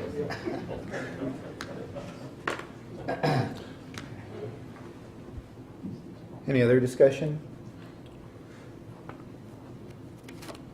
Okay. All in favor of that motion? I guess I Yes. need to be clear on his motion. Okay. Well, I guess, all I'm saying is we have a standardized checklist that's turned into the city before they can get the utilities turned on. And how that exactly happens, we've got to determine. Staff's got to come up with something. We still have a chance to vote on it. This isn't establishing the policy. All this is doing is saying, giving them some direction. And if we want to do nothing, then vote this down. If we want to just leave it the way it is, then vote this down, I guess. Why don't you withdraw it and ask the inspections to write up something using that and present it to us? That's really what I'm Okay, saying. rather I'm than not as a saying that this motion. is exactly what we have to do. It's Okay. just, he asked for a motion to give him some Well, direction, and I think that's it's all more I'm of a- doing. Okay, well, we've already got beyond that, that's gone, so with yours, why don't you just withdraw it and ask that the inspection department draft something up so we can review and see if that's If what it's we something we want to want do. to do. Yes. Well, that'd be fine. But he wanted a motion. And when Matt says he wants a motion. There's a difference Well, there's between a- you giving us direction to create a checklist and that would be required to turn on utilities and there being a motion for a clear majority will of the governing body for us to draft up something that would make that happen for you to consider at a later meeting. And I believe that's what Randy was distinguishing. If you're setting policy by this vote that you would be getting ready to take, we could end up with a policy of the commission that's in a little bit out of step with what the ordinance requires for turning on utilities, and you could get in trouble with that. If your motion is bring something back to us along these lines, yeah, I can do that without a motion. I can do that, or staff can do that without a motion. Or, Okay. however, much like the last issue, with the amount of work over the last year that's been put in on this issue, I'd like to know that we're moving forward with Something. a real majority interest on the part of the commission to see that. Left guessing, I would say that there was at least a majority of you that were interested in looking at that a little further, although not supportive. If that's right, if that's wrong, if you want to comment on it, I don't know at this point. Just do something. What you're saying is you don't want to do a lot of work, and then we vote it down. Well, I mean, that's always the possibility, but Sure. But if we keep recycling a rental inspections program without a majority that's interested in doing anything with respect to rental inspections at all. Right. We're using a lot of staff We're your resources. Use us how you want to. If you want us researching stuff that, at best case scenario, can garner 2 votes, we can do that. That may not be the highest and greatest use of our time. Right. So you go back to more of a you would say more of a recommendation to the... I'll change to- my motion to recommendation, if that makes you feel better. And at least we get a minimum For- of a checklist, I guess, of some type, and You just need to tell us if you have a consensus for us to move forward. yeah. Okay, And whether that's a nod of the head or yes, I am, no, I'm not, then we'll move forward if you tell us to. If you don't want us to, We'll then just- we won't. That's where we are. okay.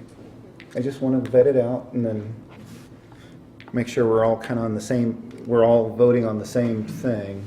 I mean, I don't want it coming back saying, well, I didn't really understand, That we were doing. well, or, oh, that's what I actually voted or didn't vote for. So, okay, just making sure we're all clear, so. So on that recommendation for a checklist, standardized checklist, That's it. Some type to of be, checklist to be sent to the sent into the utilities, is what you're saying? before they can turn on utilities. Before they have can to turn that, they have to turn in a checklist. Okay, You know, the biggest thing is make sure they got a smoke detector, and if the people steal the battery out of it, put it in their kids' toys, well then, so be it. At least we've got some document that says there was one in there when they moved in. So, okay, And windows that are, Is- you can get out of. yeah. okay. All in favor of that recommendation, say aye. Aye. All opposed to the recommendation, say aye. Aye. Go back to ground zero. Well, it doesn't seem like we're moving anywhere. Yeah. One in favor, 4 against. So at this point, it sounds like, it doesn't sound like the commission really wants to move forward on, really on any type of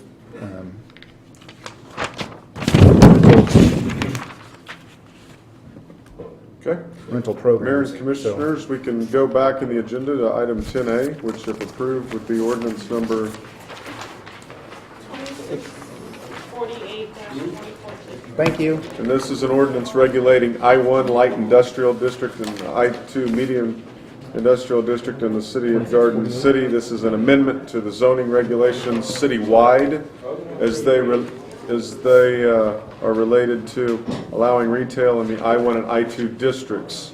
The Planning Commission has taken this item up. Their excerpts are included. Caleb will go over this issue in a little more detail with you, and then Mr. Green, thank you for patiently waiting. This is the agenda item you had mentioned you had an interest in. He'll probably want to address the commission, it sounds like, as well. I say that this is an amendment in regards to the industrial, light and medium industrial districts in the city of Garden City. This is initially brought forward by Don Keenan in requesting an amendment to allow retail stores as a conditional use in I-2 medium industrial district. Currently, retail uses are not permitted in that district. The applicant illegally established a retail store at 911 West Mary in February of 2014. This location is zoned medium industrial district and does not allow retail. The applicant would like to remain at this location to retain his clientele, and staff received several letters and signed petitions of support in regards to his requested amendment.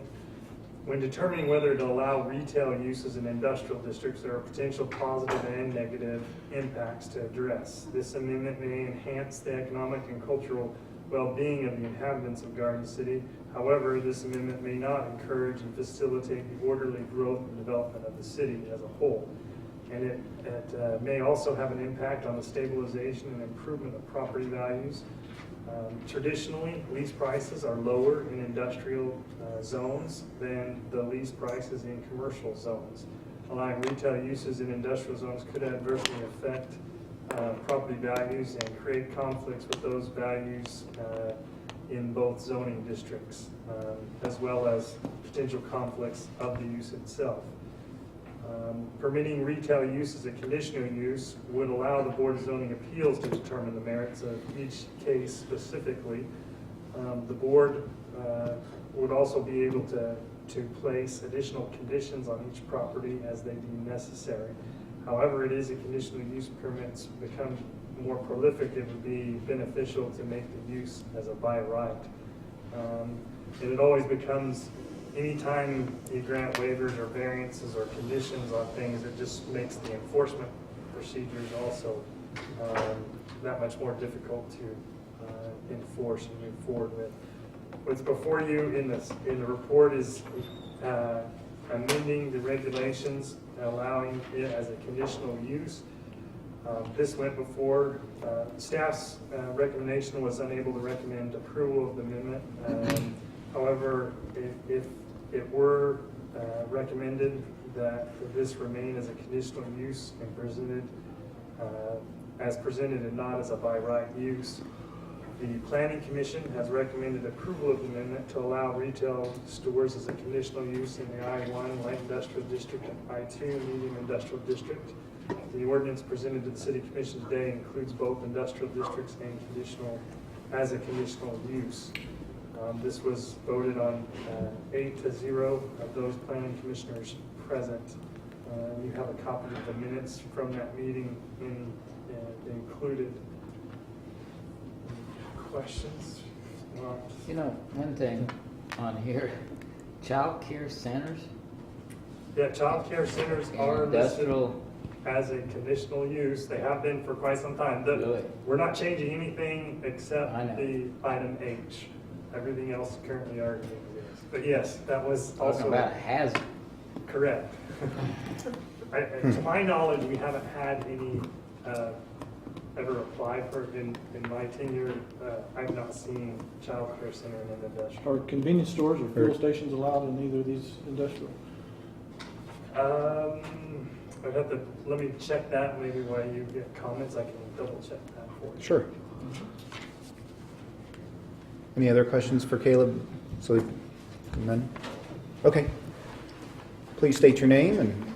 My name is Ken Green, and I'm a business owner and property owner in the area of which they're considering amending this zoning regulation or ordinance. And I guess, you know what, I'm befuddled to know what's the purpose of the zoning regulation or the ordinance. This is the second time in our area, so it must be a good area there.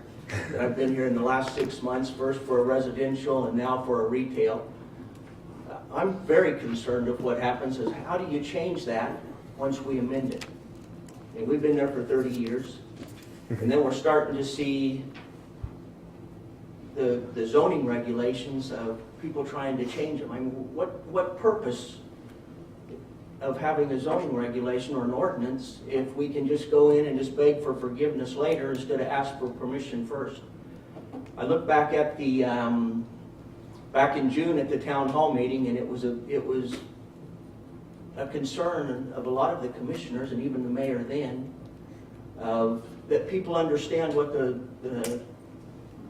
zoning is of that property of which they're purchasing or that of which they're trying to establish a business in. And then in the last few weeks I read in the paper of where maybe even a business license might be required for people to know of what the situation that they're getting into.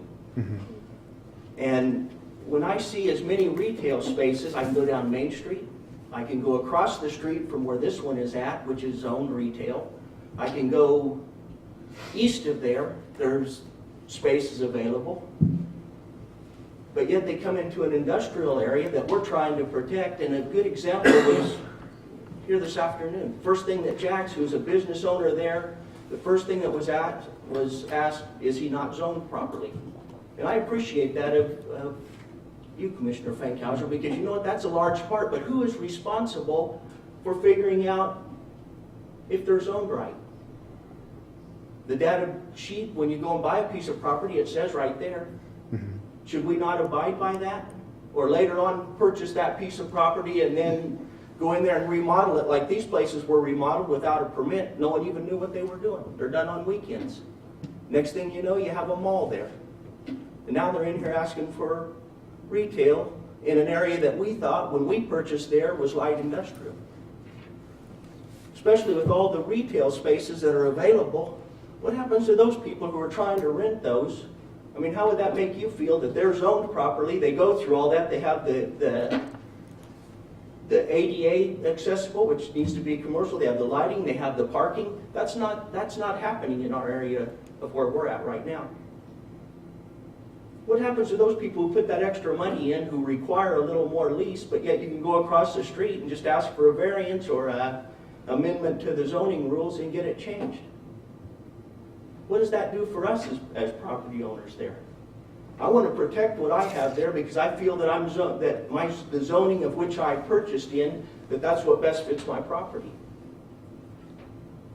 But I can tell that just by off of Jack's, the first thing that was asked was, you rule in favor of the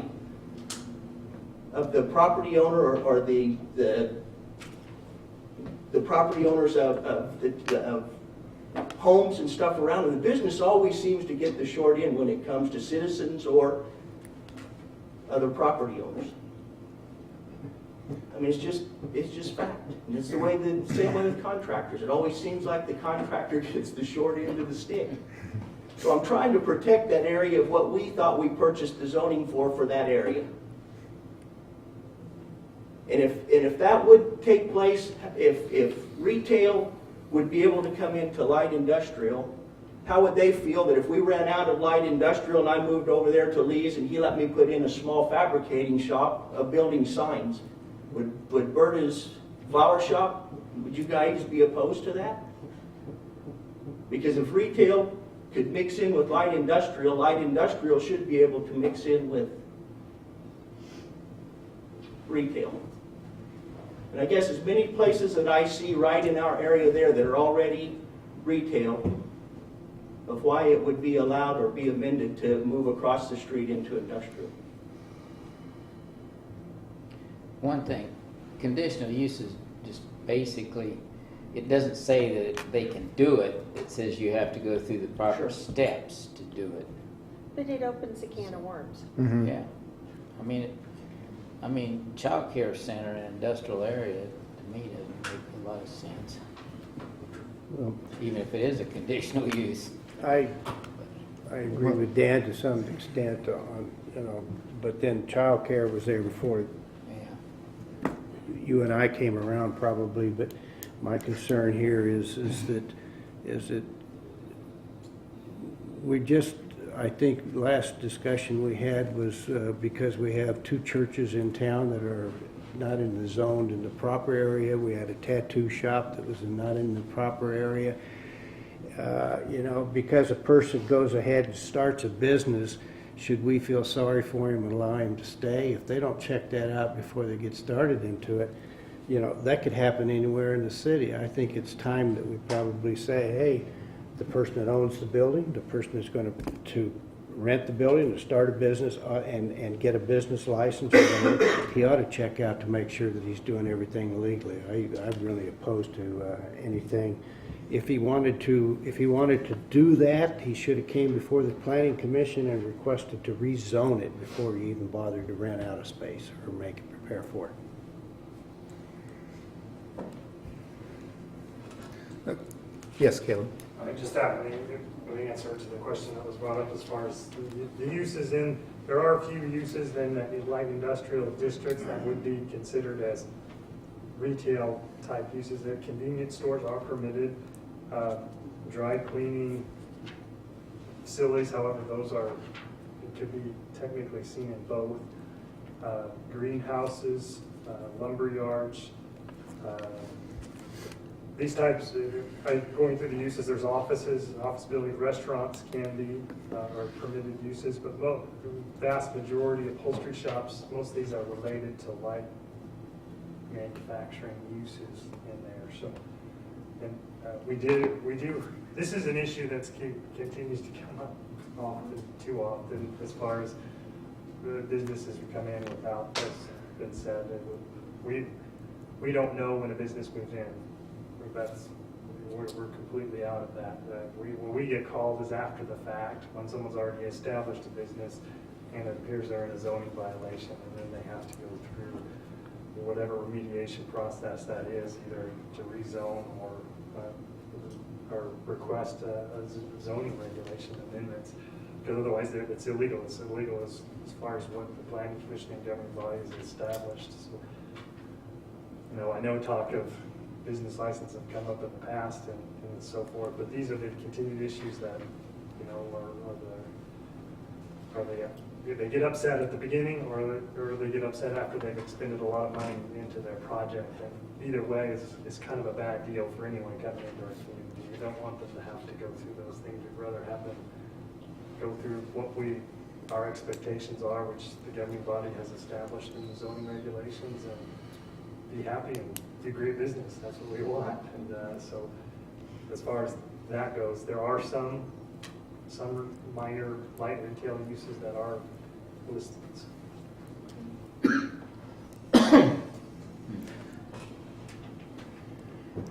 The planning commission voted on this?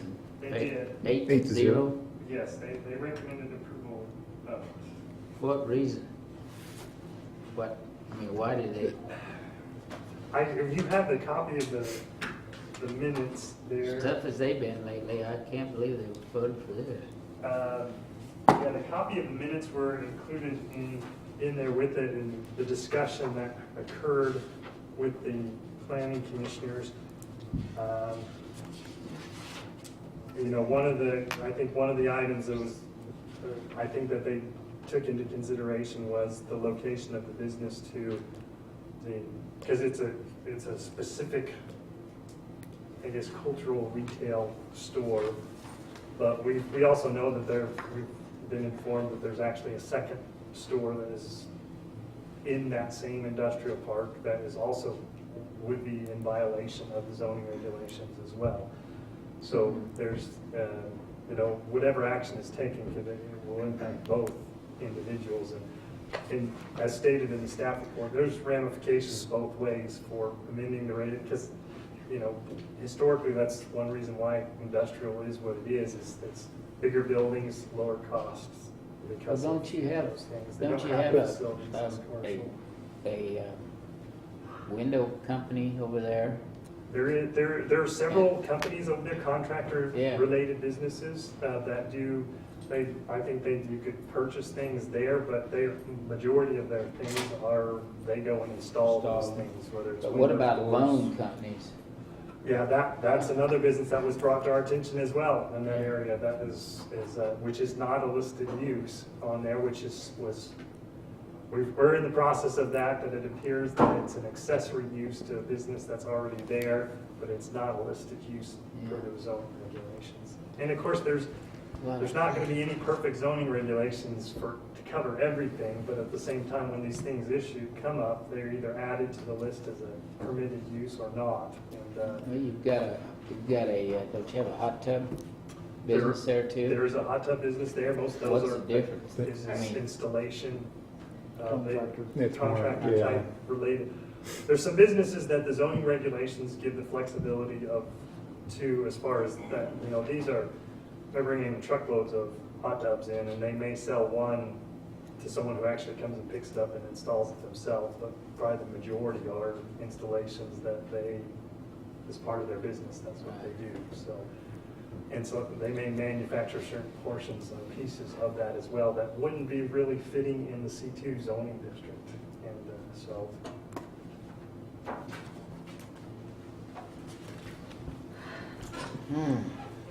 Well, I kind of share. Yes, sir. Come on up. So you're saying that you can change zoning regulation based upon the proximity of where you live. I mean, that's what it was changed for. I think that's what that motivation behind the planning commission's.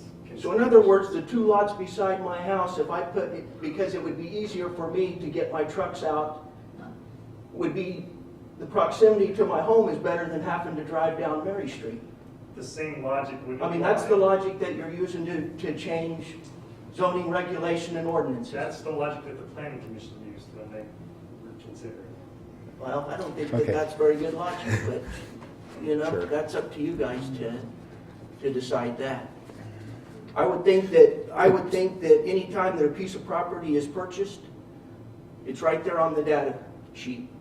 And I would think that somewhere, somebody has to be responsible of what they're purchasing or what they're remodeling. Does it become the city's responsibility every time to find out and to locate these places, or should it be those who are going in business? I would think that a reputable business owner would check those things out. Who would want to come to these every time to find out that you're, you know, that you're out of compliance, and then to fight to get all of that back? I don't think a lot of these people know what they're. But I'm like you, Well- Dan, though. You said back in June that somebody has to educate them. But if they don't show up, or if, you know, if it doesn't make them any difference, if they can just come and beg for forgiveness and go ahead with it, but I'm going to tell you, the first 10,000 you lose of remodeling that place, it's a good lesson, but I'll bet you wouldn't do it again. And maybe that's what needs to happen. And I'm finding too, the owners of their properties don't realize what they're zoned as either. Because when Realtors should know, but a lot of these are already established, so they're. This property wasn't sold and no realtors were involved, and so that, you know, he's right about other. I mean, if you're buying something, then there's an opportunity to sit there. My concern with this was, once it's open, it's open. Now, granted, it had to go through the CUP process, but I don't know how you allow one and deny another. I mean, and industrial area full of retail is not, you know, this situation is unfortunate. It happens.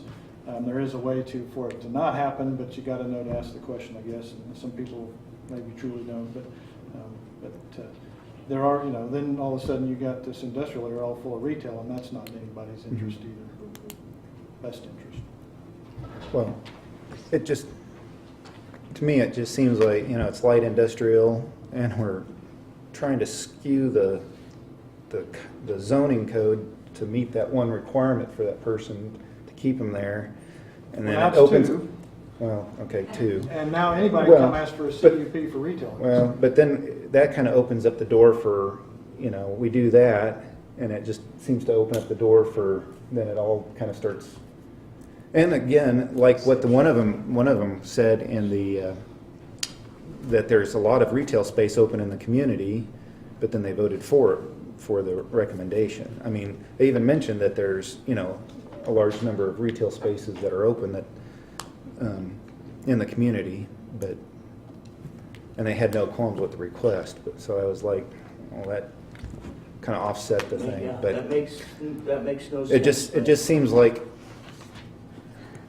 just seems like we're kind of opening a little gap there to let, you know, you got water flowing, and then we're just going to open the floodgate of even more on something like this, and then it's going to be all retail. it Needless to seems say, like, we but- have more retail space available than we do light industrial. Sure.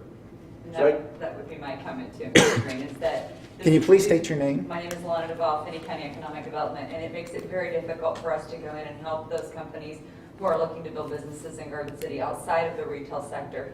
We've made it very clear that we want a comprehensive and versatile, diversified economy in this community. That's going to include commercial applications, industrial applications, retail applications, food service.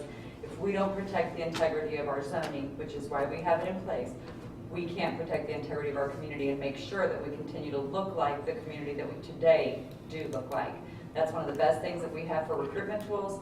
No question that the quality of life we enjoy in this community today is because we have been very aggressive and very progressive in our zoning and in our application of those zoning regulations. So from the economic development side, I would say that you will be doing a disservice to our ability to sell this community if we don't uphold those standards that have been set. Thank you. You said it the best.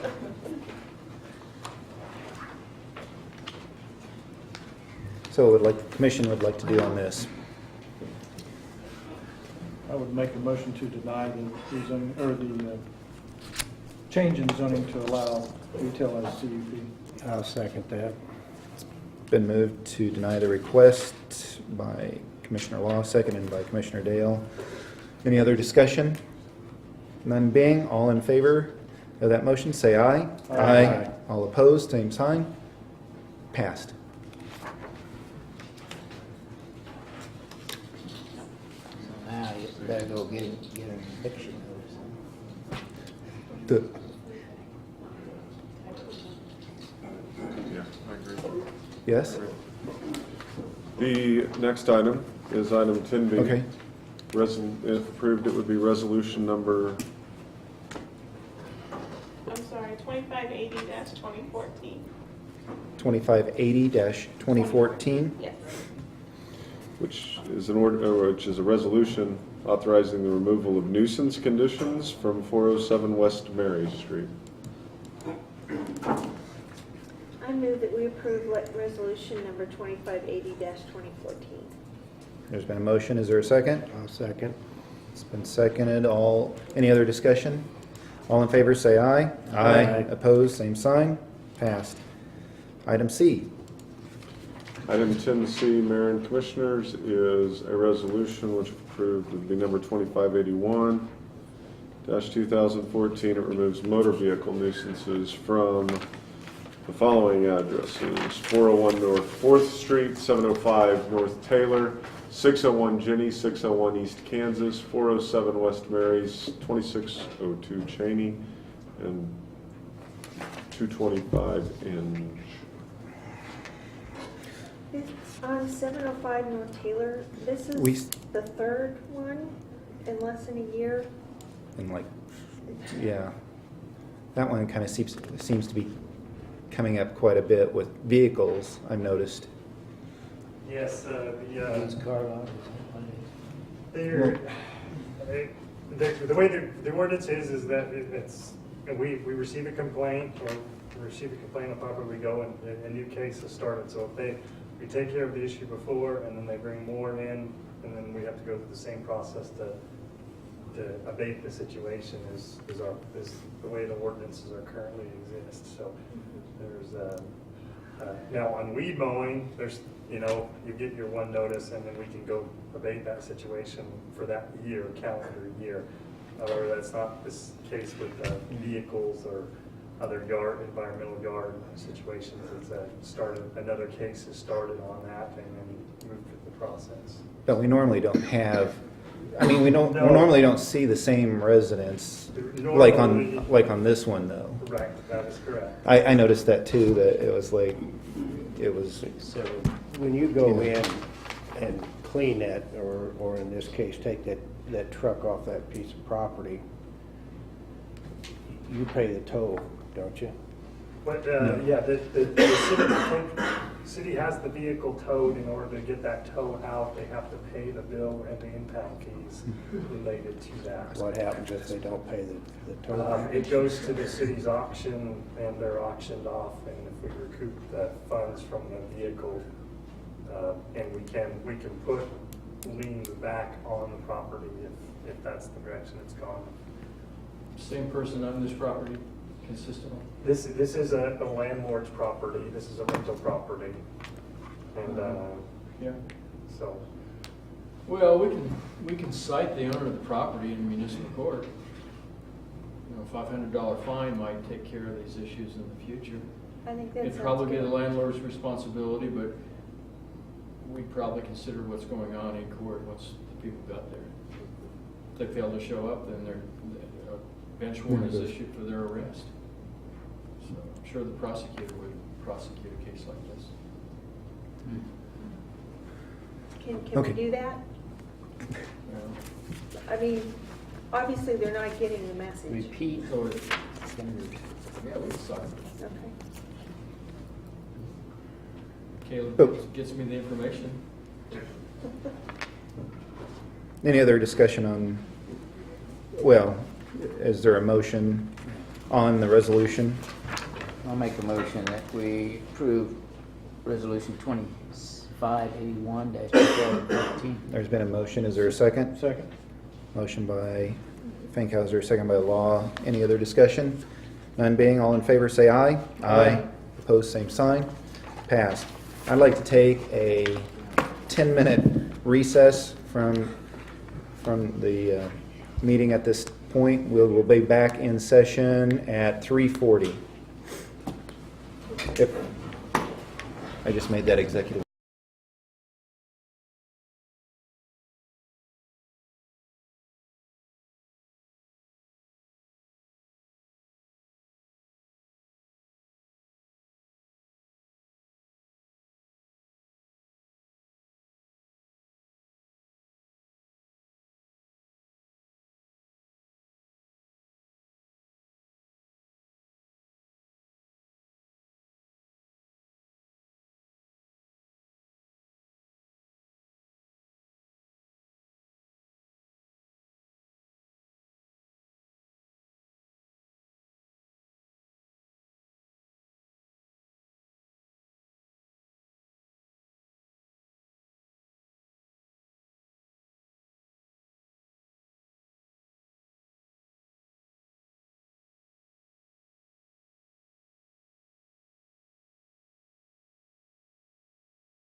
Mayor and Commissioners, item D, which if approved would be Resolution 2582, amending the purpose, structure, membership, and responsibility of the Cultural Relations Board of the City of Garden City to allow Finney County residents to be members.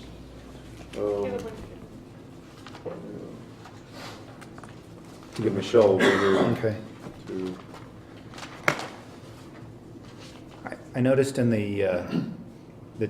looks like they changed it, instead of having a certain amount of members present, they took that requirement out of there for a quorum, it looks like.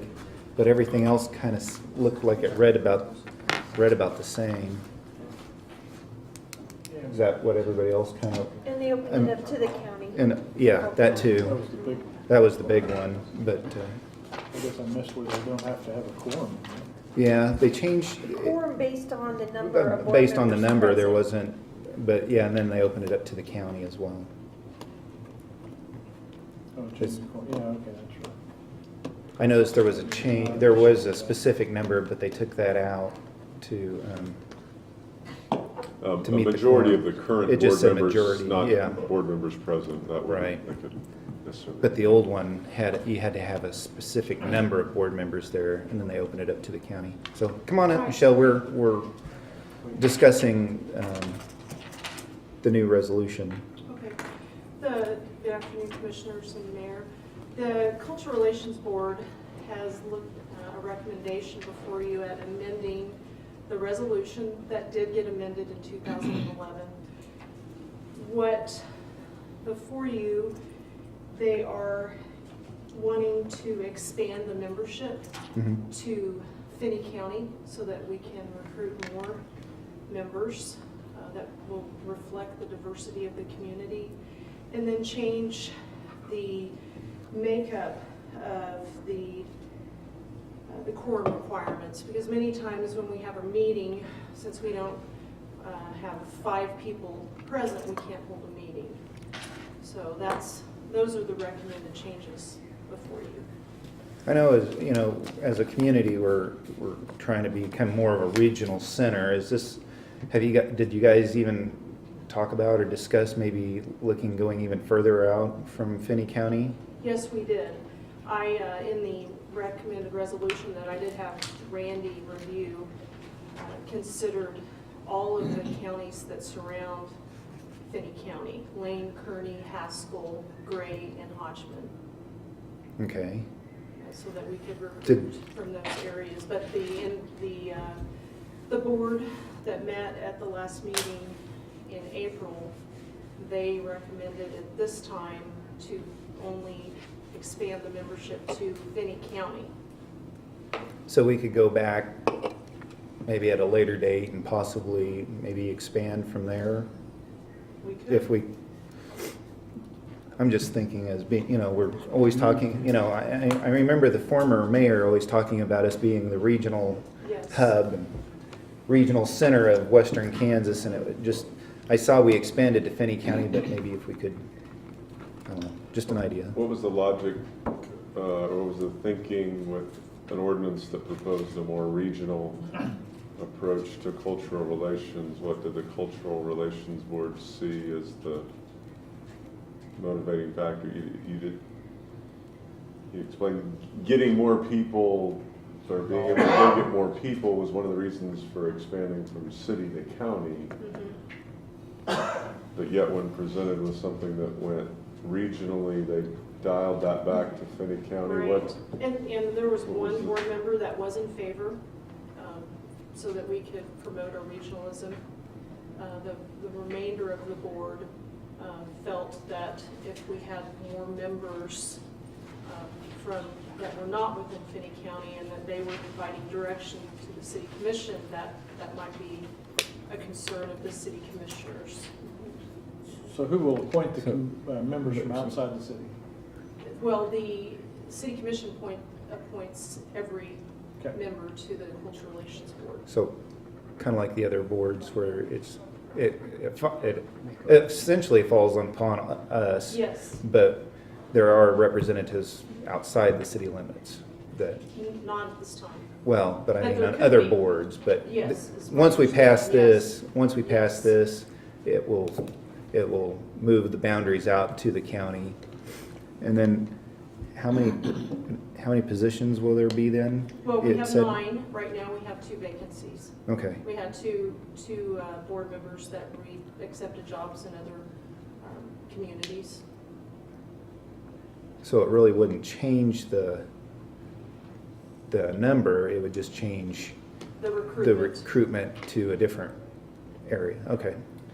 But if you wish for me to take back a message to the board to reconsider the resolution, I can do that. I move that we approve resolution number 2582-2014. There's been a motion, is there a second? Seconded by Fankhauser. Any other discussion on this? All in favor of approving resolution 2582-2014, say aye. Aye. All opposed, same sign. Passed. Thank you. Thanks. Next item is on the new business. Looks 12A? like 12A. The city has received application materials from KDOT for the FY 2014 Safe Routes to Schools program. The governing body is asked to consider the projects. And Steve is present to walk you through this. Basically, this is the continuation of the Safe Routes to Schools programs funded by the federal government through the state of Kansas. Excuse me. A little change in the funding scenario with this cycle. It used to be $250,000 with no match. It's now $200,000 at an 80-20, so $200,000 federal and then the 20% local match if we're successful. Still an excellent program. Out of the $250,000 program we just finished, we added, how many miles? 5 miles of sidewalks. So it's an extensive program and serves the community well. We would recommend working with school district to identify another round of sidewalk locations and to submit an application this summer and hope for the best. How many And miles that was do fun. Oh, go ahead. How many miles do we have left to cover? The red A that's lot. marked on here? A lot. Well, the red that's marked on here is just what was identified It's eligible to for safe qualify routes. for safe routes to school. We probably are, less than half of our streets are fully sidewalked, Oh. maybe even higher. I can't recall an exact percentage, so we are nowhere close. Okay. So everything we can do to get funding for sidewalks is beneficial. But I think between engineering and public works and planning and community development, and now working with groups like Live Well, Garden City, which is more grassroots of the Finney County Health Coalition, which there's almost 100% crossover in those two things. The idea isn't to etch every road with a sidewalk. I mean, the goal isn't to just throw up sidewalks for the sake of having sidewalks. The goal is to recognize foot transportation or bike transportation as another primary choice in how to transport yourself from point A to point B. And so origin destinations, like schools, could demand long-term planning for infrastructure. Most of the time, that's going to go along a road right-of-way because we have the right-of-way. But just forcing people to walk alongside vehicles is, you're not necessarily doing that because it makes sense. You're doing that because One of the you've got identified property. needs you can see up at the north end is just a pathway behind Matt's house from Campus Drive. So what I've got to, that's what I've got. So that Matt has an easier way to get to go jog. To get to Bernadine. So I can go down and play basketball with former Commissioner Dolan. So you're just needing a motion to move forward on? There may be a motion to move forward and work with the schools. At some point prior to submitting this application, I'll be back with resolution of support and authorization for that application. So This just lets us get going. It's been motioned that we move forward on the projects, on the application. I'll second. It's been seconded. Any other discussion? None being, all in favor say aye. Aye. All opposed, same sign. Passed. Item B. The city has received application material for the 2014 Federal Fund Exchange Program, and the governing body is asked to consider these projects as well. Steve?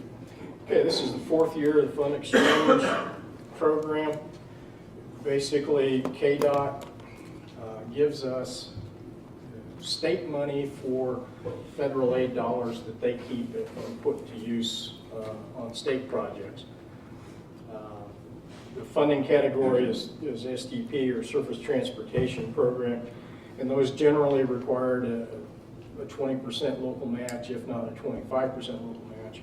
And what KDOT does here is exchanges 90% of the federal aid dollars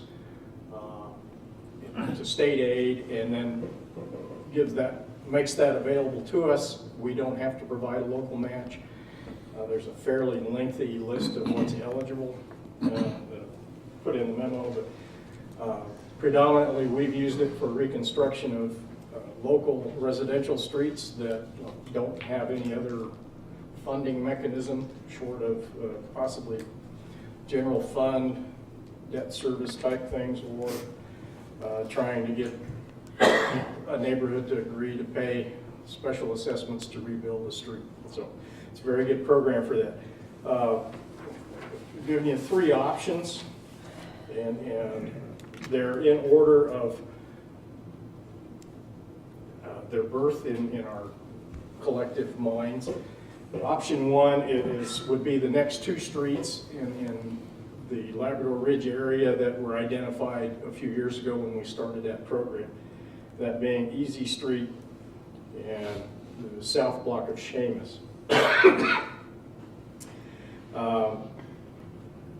When we got this year's programs, we started looking at maybe are there other neighborhoods and areas of town that we should start looking into and evaluating streets. Sam came up with a few in the southwestern part of the city. Buffalo Jones from 5 Points to 13th. Reconstruct that in concrete, and then Walnut from 8th to Garden City Avenue. Also concrete reconstruction. And if money would allow, we would like to be able to take at least someday, but go back west of 8th Street, at least to the alley. That way we've got that 8th and Walnut Jones intersection in concrete. Eventually, we look at probably something down on Fulton Street, starting at about Taylor, working back towards the railroad tracks. It's in need of some attention in a few years. So we're starting to expand maybe away from some of the residential needs into more collector type needs. Even though those might have another funding mechanism associated with it, it would require debt service bonding. So, and option three is a modified seal coat program on the arterials and collectors. We've identified about 14 miles of the arterial and collector network that we would put the seal coat that we used out by Applebee's and that we put on Tally Trail. It's more a single shot application. There isn't any sand and gravel. It's something that's got a little coarse material in it, but it's easier for, we think, a better product to put on an arterial or collector street, where the normal seal coat, 5 minutes after you put it down, you can see the wheel pass because there's just too much traffic. So this is a better way we see to seal those streets and get prolong the lives of those things. So that is option three. A recommendation is pick one. About how much would 250,000 do on this flurry? That would do The 14? the whole 14 miles. Yeah, so it gets everything that's shown on the map. It would be, and what we would envision is we would probably look at trying to do that on a 4-year rotation. So every 4th year with the fund exchange, instead of reconstruction, we would throw in that cycle of sealing. That reduces some of the cost in our normal sealing program. So it's just another method to get some preventative maintenance on some of our roads. So. Those are the streets you want the best final product on. Yeah. I mean, the main streets, so Yeah. it seemed to make sense to me to undertake that. And you know, if you were to ask what staff's recommendation is, I would reverse the order of the options. Option 3 is our first choice, then option 2, and then option 1. So, not to direct you in any specific direction. I move that the application material be submitted for the 2014 Federal Fund Exchange Program and that we go with option 3. Second.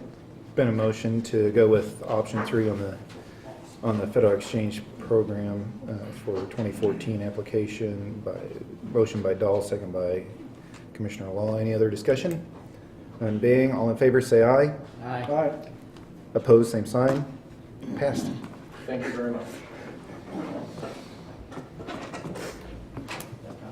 Item C. The governing body is asked to consider a memorandum of understanding for a treated water rate fee with Bonanza Bioenergy Ethanol Plant and authorize the mayor to sign and the city clerk to execute. The city has been in discussion for some time, both in general and with the Bonanza Bioenergy, of a non-potable water supply and rate, and something that we would look at for industrial users, particularly in the southeast area where between working with the Development Corporation and the county, sort of strategically identified that as some of our prime industrial development area. And over the years have been in the situation to recruit industries that would use high amounts of water just in their industrial processes, not necessarily in something that would require potable water. We also have 2 water rights over in that area, one recently acquired with the acquisition of the land just off the bypass south of the tracks, the other with a water right purchased a few years ago. It's not yet been plugged into our public water supply system, and it could be used for another public use, exclusively for another public use. We're probably not positioned right now to make that final determination of what to do with that water right, or while we've kind of ran the rough numbers of what a potential rate would be in a rate structure, we haven't gone through the work with Randy and put in an ordinance format and that type of thing. And just quite honestly, in our utilities department, that's not the highest and greatest priority. But we do feel like we've been working in good faith with Bonanza, and they've been patient with us through the process. That you know, obviously their motivation is to lower the cost of their overall water bill. They're a huge water customer, and they're using the drinking water supply as their industrial water source. Sure. Now, what this MOU doesn't necessarily change that they'll be using the drinking water supply. It's a memorandum of understanding that does 2 things. One, it brings it down to the rate that we would most likely be considering and adopting in the future for our industrial water rate, and then builds in some correction to whatever the commission would ultimately determine to be the industrial rate down the road.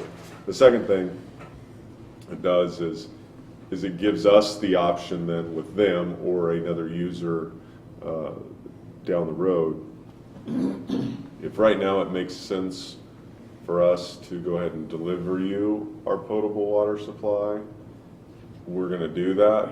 But you've given us the authority that if we can switch your industrial uses over to industrial water with a different untreated water supply, you've agreed to allow us to do that. And so, we'll hit a point where that makes financial sense. With one user right now, we probably wouldn't do that. But if we have another user come over in that area, it probably does make sense. Or if we figure out working which water right we would use, the larger one to the south or the smaller one to the north, we'd probably go ahead and pick one or two of these off. Long term, it makes a lot more sense in the long-term picture of conservation of our water that we devote to public drinking water. Are we gonna give them a discount either way we go on this? Right, Well, that's what what the this is memorandum of understanding does, and what the rate would do for folks we identify is, for the industrial, for the portion of your water bill which is industrial use, which in these places is nearly 100%, minus a few flushings of the toilet and that type of thing. You will be on an industrial water rate. The city will make the determination whether or not we deliver our primary water supply to you, or we come in with a secondary water supply that isn't treated for Drinking human purposes. consumption. Yeah. You have to have 2 meters there. Potentially, but you're talking about, you've got large water users on an industrial level. The cost of a meter and the cost of the infrastructure is insignificant. This is a several $100,000 a year customer by themselves. People that use that as part of their industrial process, they use a lot, which means we're paying for the treatment of a lot of water that it's a complete waste, but we can't. Well, I see it as, saving us money for the they're using our treated water where we could be saving money that way, but then there's twofold. One, we're saving money on treated water, but then two, it opens up another avenue for economic development, saying we have this, if there's another customer out there that wants to kind of get into that area, we've got another resource of providing water if that's what we're looking for. And just to be clear, in the short term, it is a financial loss. We're basically saying we're selling this to you now and we're going to sell it to you for less, and you're getting the same thing and all that. However, long term, we're setting the table for switching this over and other industrial uses in the area, which brings which then we could begin delivering water that's far less expensive to produce. And so I think the savings is more long-term and maybe a smarter use of our overall water portfolio and our overall water uses. In the short term, it's really just an MOU that says your rate will be less and we're calling your water supply for your plant industrial, the industrial utility water.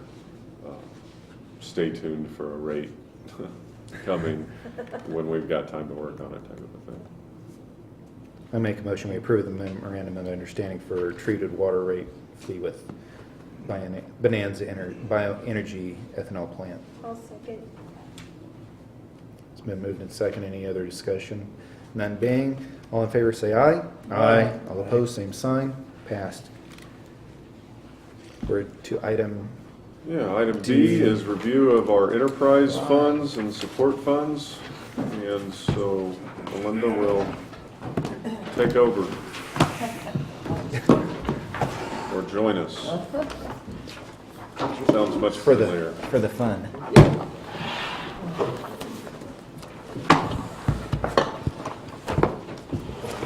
Yours is in there. Are we ready? We're going to be starting off with the electric fund, and we've got Mike here to help us get through this. 2014 is the first year that we're going to be with the KMEA Association with the electric fund. We did carry over into 2014 $3,508,279. That adds into all of the revenue that we have for collections on electric, our connect fees, penalties.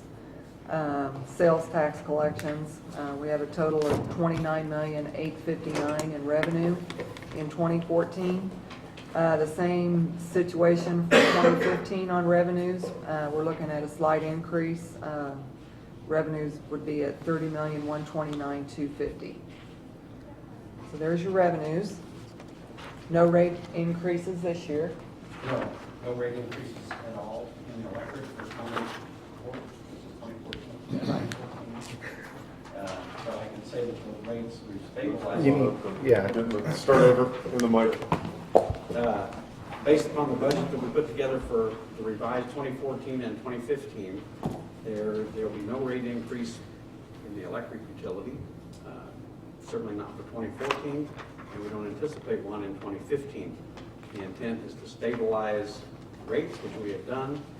Had the commission not made the switch to a different power provider, just remind the commission that we would have been faced with somewhere between a 3 and a 6% increase in 2014 and another 3 to 6% increase in 2015. So since we're on the rates, once we get another 6-8 months under our belt, under KMEA, and better see how things settle out with the generation we need to get it online, then I'll feel much more comfortable coming back and making a prediction on where those rates will actually go, hopefully how much you can reduce those rates. So you said 6% this year and 6% next year? Would have been. If we were If we stayed, yeah. Okay. That was the initially it was 6%, and then both Sunfire and Wheeling came in and they had massaged those numbers a little bit, if you remember, towards the end. Excuse me, so somewhere between 3 and 6% each year, correct. Okay. Okay.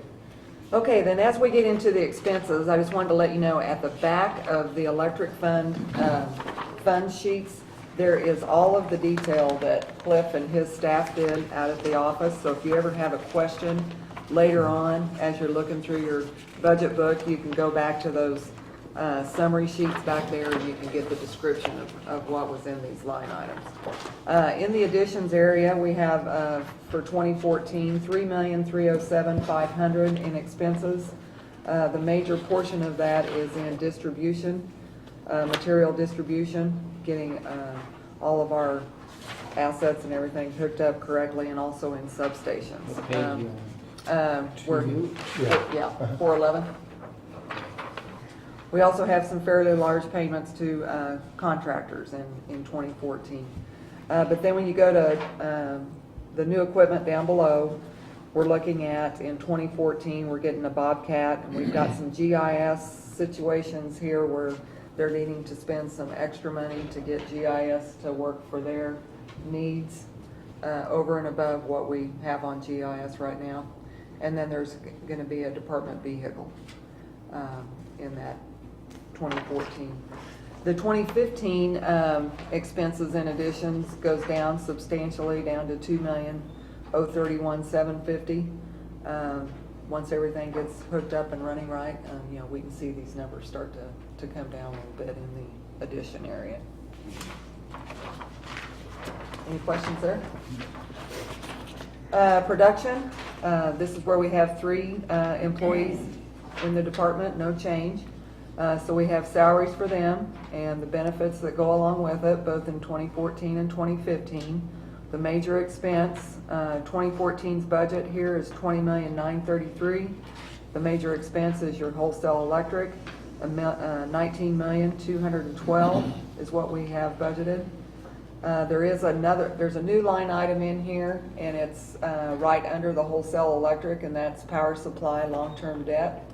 We are getting a bill from KMEA that is specifically for the long-term debt that we had to obtain to get the equipment up and running with Jameson Energy Center. That is a 40-year debt service, and we pay that monthly to KMEA. But we wanted to keep that separate. We didn't want to put that in the wholesale electric because it wouldn't show you a true picture of what your wholesale electric is.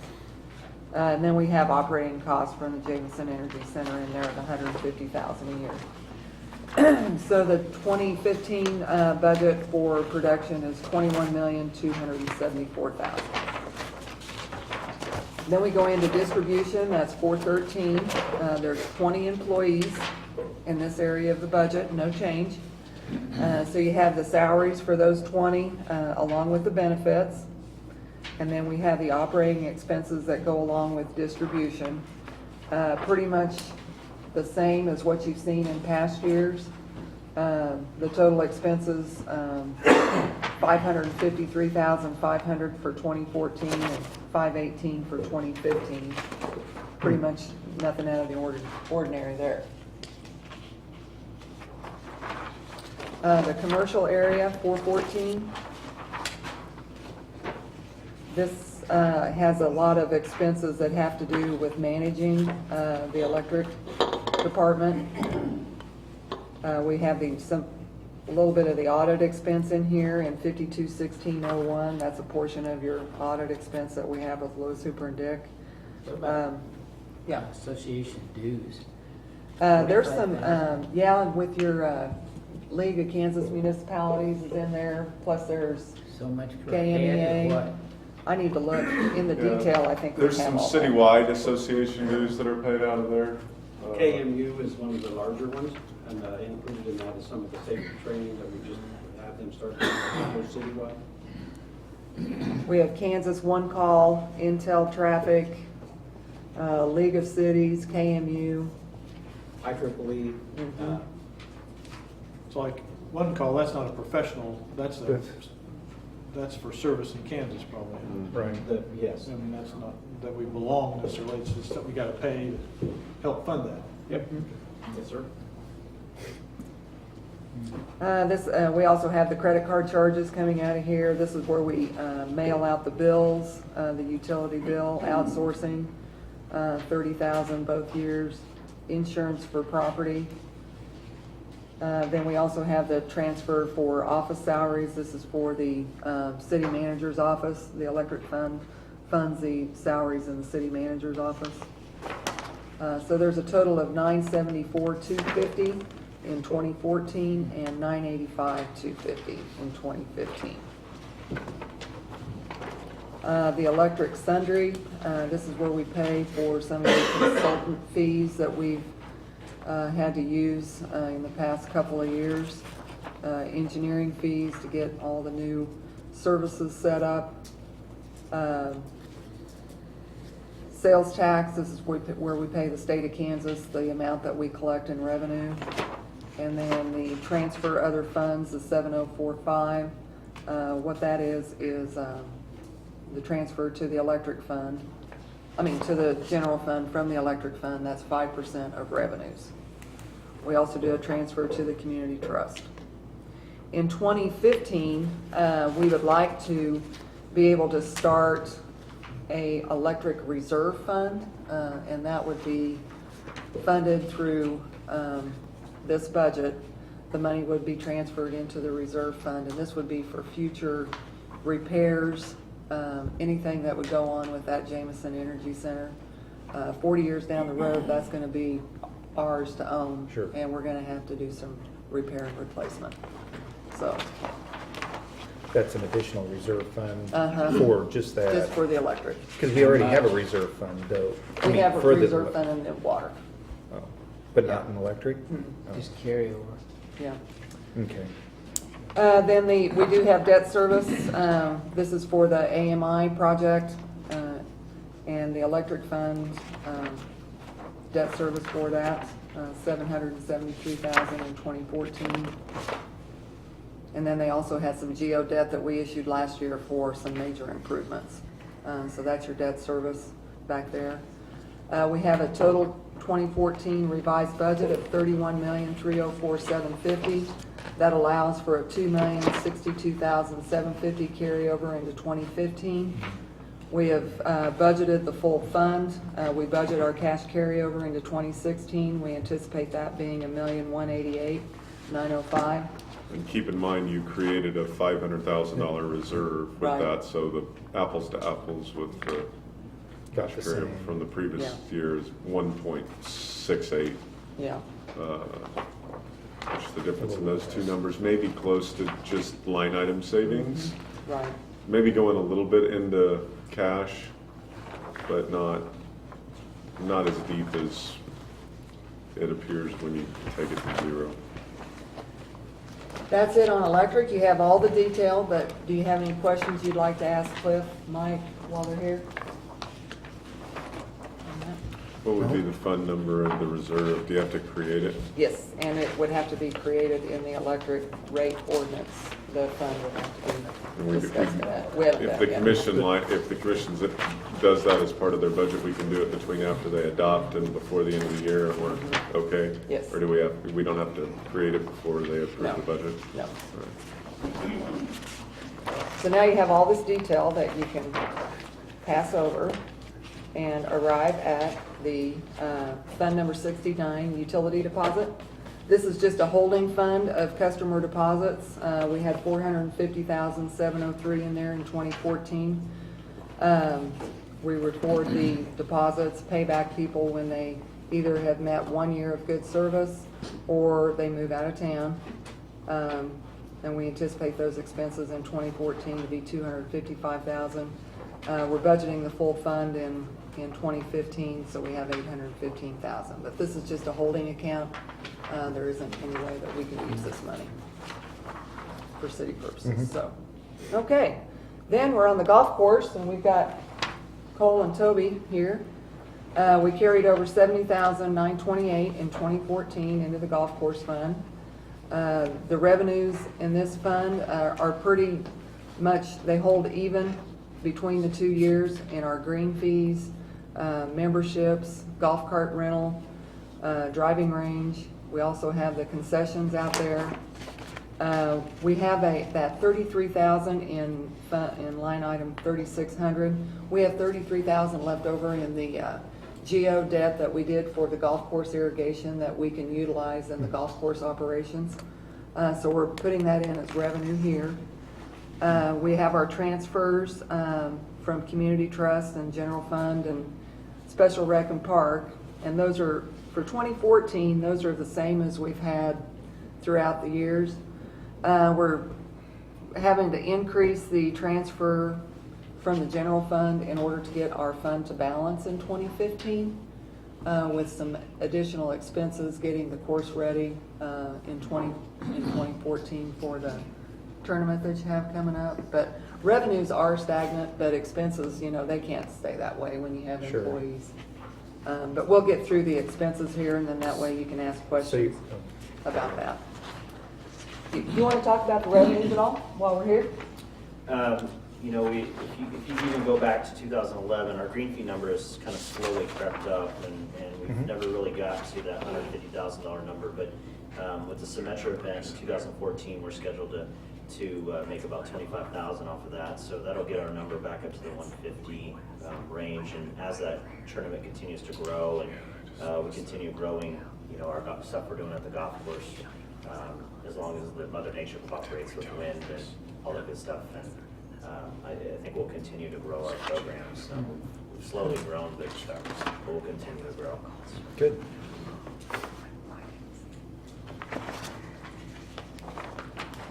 When you said we have to prepare the course do we have to do anything special, or any additions, or? We're not going to necessarily add any staff or anything like that, but there's just going to be some additional man hours to do some stuff on the golf course. To get it prepared? To get it prepared. We may have to do a few small upgrades to some of the areas around the clubhouse and different things, just to make it look good. Made some paintings and different stuff like that. So we're going to have some additional labor to run the events. Okay. Now we're on clubhouse operations, 7-Eleven. Like I say, there is 3 full-time employees in this area and a lot of temporary seasonals throughout the summer months. So you have your salaries and your benefits that go along with that. The other major expenses in this area would be, we do have a contract with the Golf Pro that pertains to membership numbers, and then also any increase in the golf cart rentals. There's a computation that we go through on that.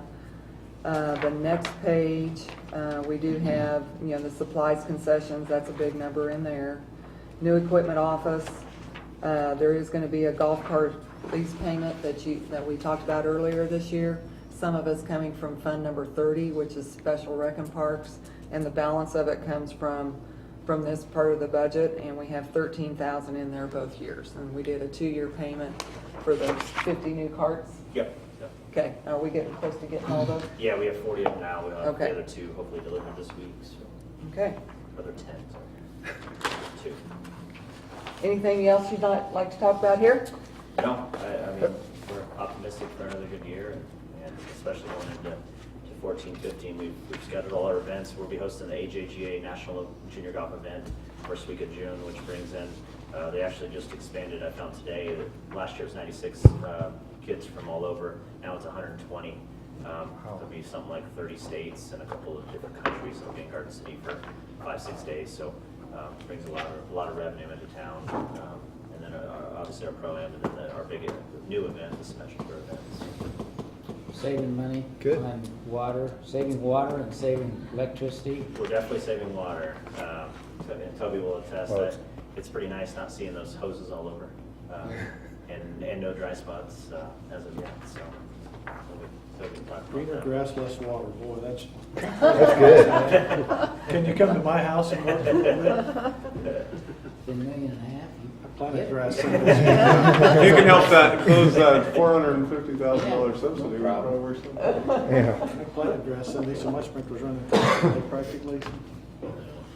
Good. Okay, thank you. Thank you. Okay. And then Toby's in Toby's charge back. of golf course maintenance. There's no new employees in this area. We do have one that we don't currently have hired, and that's the assistant golf course superintendent. We only have one in that position right now. Hopefully there can be one hired here at mid-year. So that's the change in the salaries that you see there between 2014 and 2015. So we are actively looking then? Yeah. Is that kind of the suggestion on that? We Kind haven't of? advertised yet, but as soon as we get all the seasonals in place and trained, then we'll pursue that position. Okay. Who are the 2, I'm not familiar with 2 people out of that line item? Kim and Jay. Kim Jakes. Kim, okay. That's right. All right. Yeah. Okay, and then coming on down into the expenses, repair equipment, that's, always a fairly large item. Repair grounds on the next page. We've added a little bit of money in there, like I say, to get the course up to 100% for tournaments. Of course, the expenses for fertilizer, wetting agent, insecticides, that's, annually, that's gonna always probably be going up a little bit. Other than that, the new equipment that we're purchasing, we've got a fairway mower that we're purchasing this year, along with we had a fairway mower last year that we have a lease on. In 2015, we're looking at 2 Gators and a Bobcat buyback. And that is it on the equipment. And then why don't you tell them now about the irrigation system, how it works and. So far, it's worked great. Like Cole said, again, I haven't put out a hose yet this year, so everybody should be happy. Haven't run much water during the day at all. Pumped a lot less water. I don't have an exact number because I haven't sat down to figure it out, but just from knowing what I did last year compared to this year, I haven't pumped near as much water. So I think it's working. So less labor pulling hoses and Yeah, I everything? spent no time pulling hoses around. So That's why you're winning all those races, you're on. And so when it Thank rains you. at 11 o'clock at night, you can shut your I can sprinklers shut it off from my home, telephone, yeah. Hmm. And so, we have which is nice. And we have part of the new system was a weather station, so I can see evapotranspiration rates and everything out there actually, instead of looking at the internet. And so I know exactly if it rains or. Kind of know what's going on out there compared to kind of making a general guess about it from, well, good. So it's working then is what you're saying. So far, yeah. Good. Well, thank you. Keep up the good work, guys. Thanks, Cole. Thanks, Toby. Okay. Golf course building, this is where we have the T signs that we have advertising on, the revenue goes into there from that. Part of the green fees goes in here, and then miscellaneous, if they decide to have a fundraiser for the golf course improvements, we put that money in there, and then they get to spend it. We budgeted $11,500 in expenses on the golf course for 2014. It may or may not happen. Then we budgeted the full fund for 2015. So, Seems like with all the events going on, that should Mhm. hopefully go well. right. We'll see. I think you have to build a new scoreboard. Yeah, they'll actually pay for it. The Okay. sponsor will pay for that. So Okay. we don't Oh, have good. To, we don't have to build that. Excellent. Yeah. Okay. Nice. Yeah. See, we get a benefit out of it, you know? Yeah. Okay, now we have All right. solid waste. Thanks, guys. Yeah, thanks for coming. Solid waste, Fund 75. We had a cash carryover of $1,371,931 into 2014. We've got our revenues for both years coming in here. The difference between the revenue in 2014 and 2015 is mainly the rate increase and the full year of the multifamily change? Okay. So that's the difference in your revenues there. Penalties go in there on It utility amazes bills. me we have that many penalties. People And just don't that's pay just their bills. that's just a third of it. Yeah, I mean, with 100,000 electric, Mhm. Yeah, adds up. yeah, it does. The So, recycling sales, I noticed, dramatically dropped. Is that just because of the one customer that we Well, lost, or is it just We what it? tried out an experiment with one of the local businesses. They took our recyclables, and so we lost that revenue. It didn't work out, so we're back to recycling, so we're a little bit behind. Oh, So okay. we built that up a little bit, so. So that should be coming back up then? It should come back Okay. up as long as the market is there. Okay. is there a market for glass? Glass? No.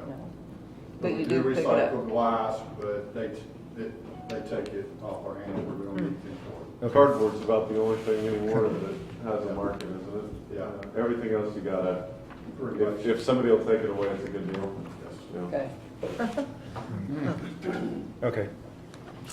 Total revenues in 14, 2,941,819, and then with the rate increase in 2015, we're looking at 3,451,750. The operations, we've got our salaries here and benefits. Would you like to talk about the foreman supervisor We really didn't add any additional? we didn't really add any additional employees. I just moved the foreman out of the truck driving position and moved him down there with the supervising staff. So there's really no change in staff. I just put my foreman and supervisor together. They're the upper staff, so I just separated them from the driver. So that used to be 11? Yeah, it used to be 11. And then when you go down through the expenses, of course, the largest one that you're gonna see in this fund is the landfill charges, number 5333, 836,650 in 2014, which is about the same as 2013 actual. And then we have 838,300. Just, that reminded me of something I heard that the landfill changed hands recently, or? The operator. Chris took another job. Still and owned by they're right now looking for another manager. Waste Connections, or? Yes. Okay, so that, what I heard was wrong. Then on the next page, repair vehicle, that's another one of your larger items, 537015. Gas, oil, diesel is always, one of your larger ones. We get down into new equipment, vehicles. You want to go through all of your new equipment for 2014 and 2015, Sam? It's located on the next page if you flip it over. We go through, we have 9 side loaders to 10 side loaders. We replace a truck every year, so a truck's with us for 10 years. By the time we get It gets out of the system. There's about 250,000 miles on it. Still in pretty good shape chassis-wise for a diesel engine, but it's the body, the lift mechanism on the body, or on the truck that wears out. That's the reason we switch them out that way. But for the next 2 years, we are programming another side load. Then he's detailed out the trash containers there. And then the solid waste fund also transfers 5% of their revenues to the general fund. That amounts to $145,100 in 2014 and $143,600 in 2015. I might jump in real quick, Melinda. Just to let the commission know, we'll bring to your May 20th meeting an agreement between East Garden Village and us where we would bring that property back into consistency with the code and how we manage residential collection in the city. I would suspect when East Garden Village began, there was some consideration by this predates pretty much any of us, but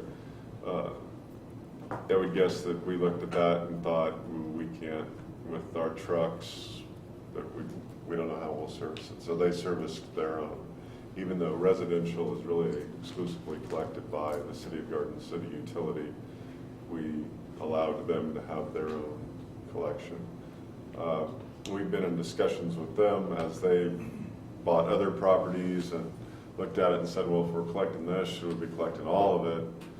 Or should the city come in and now serve East Garden Village? We now have the ability to serve East Garden Village with equipment that we didn't have in the early 80s.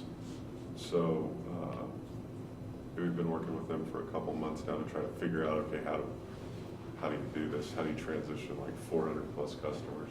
But I think we've looked at the revenue and the expense. We think we've got a way to do that. That will dramatically alter this budget. For the first year, there'll be some expenses associated. That'll dramatically change the revenue. It's like adding a small town. Well, yeah. So that changes that a little bit, but Sam feels we've got the truck now with the basically Polycard system. Once we began collecting polycards, we then had the ability to serve them, and back in the day we didn't. So is that what you're gonna? Is that what they have now, or Well, are we gonna they switch them use- to that? They were switching to it, Martin was switching to it, and now we'll just take over their polycards and Okay. that route and serve it with our truck. And our truck is a lot smaller than back in the 70s and 80s, and so we feel like we can go in there comfortably and pick them up. Okay. That's about 431 new customers. Wow. Okay. So that's this truck here, or are we just switching out we're not adding a truck, we're just switching out a Existing truck? truck. Okay. Yeah. So we're just using the one we have, but We're just they're gonna using picking what up- we have, but we have to pick up more. We're gonna pick up their truck. Sure. And how our plan, and we'll be coming to you, is use that for a trade-in for a backup to our front loader that we don't have. That front loader goes down a lot of our businesses we can't serve. Oh, So I'd yeah. like to get a backup for that. Okay. So we're gonna use their truck as a trade-in for that. Okay. So, Hey, what about the recycle expenses versus revenue?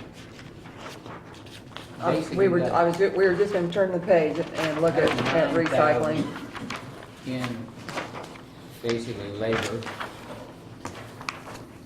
How much did we sell? The revenue on that page is 30,000, is that right, Sam? 30? yeah. We used to. So it's a losing proposition. We used to lose less. At 50,000. The BPI, when they closed down, we were up around 120,000 in revenue. And when they closed their door, they were bringing us a truckload of cardboard every day. Oh, And that was all the guys were doing, was trying to keep up with their loads. When that doors closed, our revenue dropped. Yeah, cardboard collection is really the only reason there's a revenue stream. Absent that, it's all recycling is entirely a expense-based service, almost a general fund operation more than a utility operation. There would be some savings for tipping fees, what doesn't go in the trash container, but Over Milk time cartons though, don't with add a up. private utility, and we're the 800-pound gorilla of their customer portfolio, they've got some their tipping fees based on them costing out the life of the cell, yes, so there'd be some savings in opening up a new cell. But other than that, it's what it costs to operate it divided by their customer base. Well, we're almost the entirety of their customer base, so we can save money lowering our cost, and they'll turn around the next year and be like, Raise the fees. we gotta raise our unit price to get back up to where it is. And I can tell you the recycling team that's there, or we're probably as full capacity as they can. We can't really accept much more coming into that facility without expanding that building. You go out there, I encourage you to go out there and look at it, but to make bells or to ship things, we gotta move things around, to give ourselves room to work, and really we need to probably look at adding another bay so that they can properly sort and handle that better. But we're pretty full over there. Those Okay. dumpsters are, it's busy on the weekend. Yeah. Almost like we- a community event. Yeah, we talked about that today. Our coordinator resigned and headed to Wyoming, and I noticed the Oh, no. trailers were pretty full, so we're gonna try to get that corrected, so. Okay. It's just nice to separate out these expenses so that you do know what Sure. the operation is all about.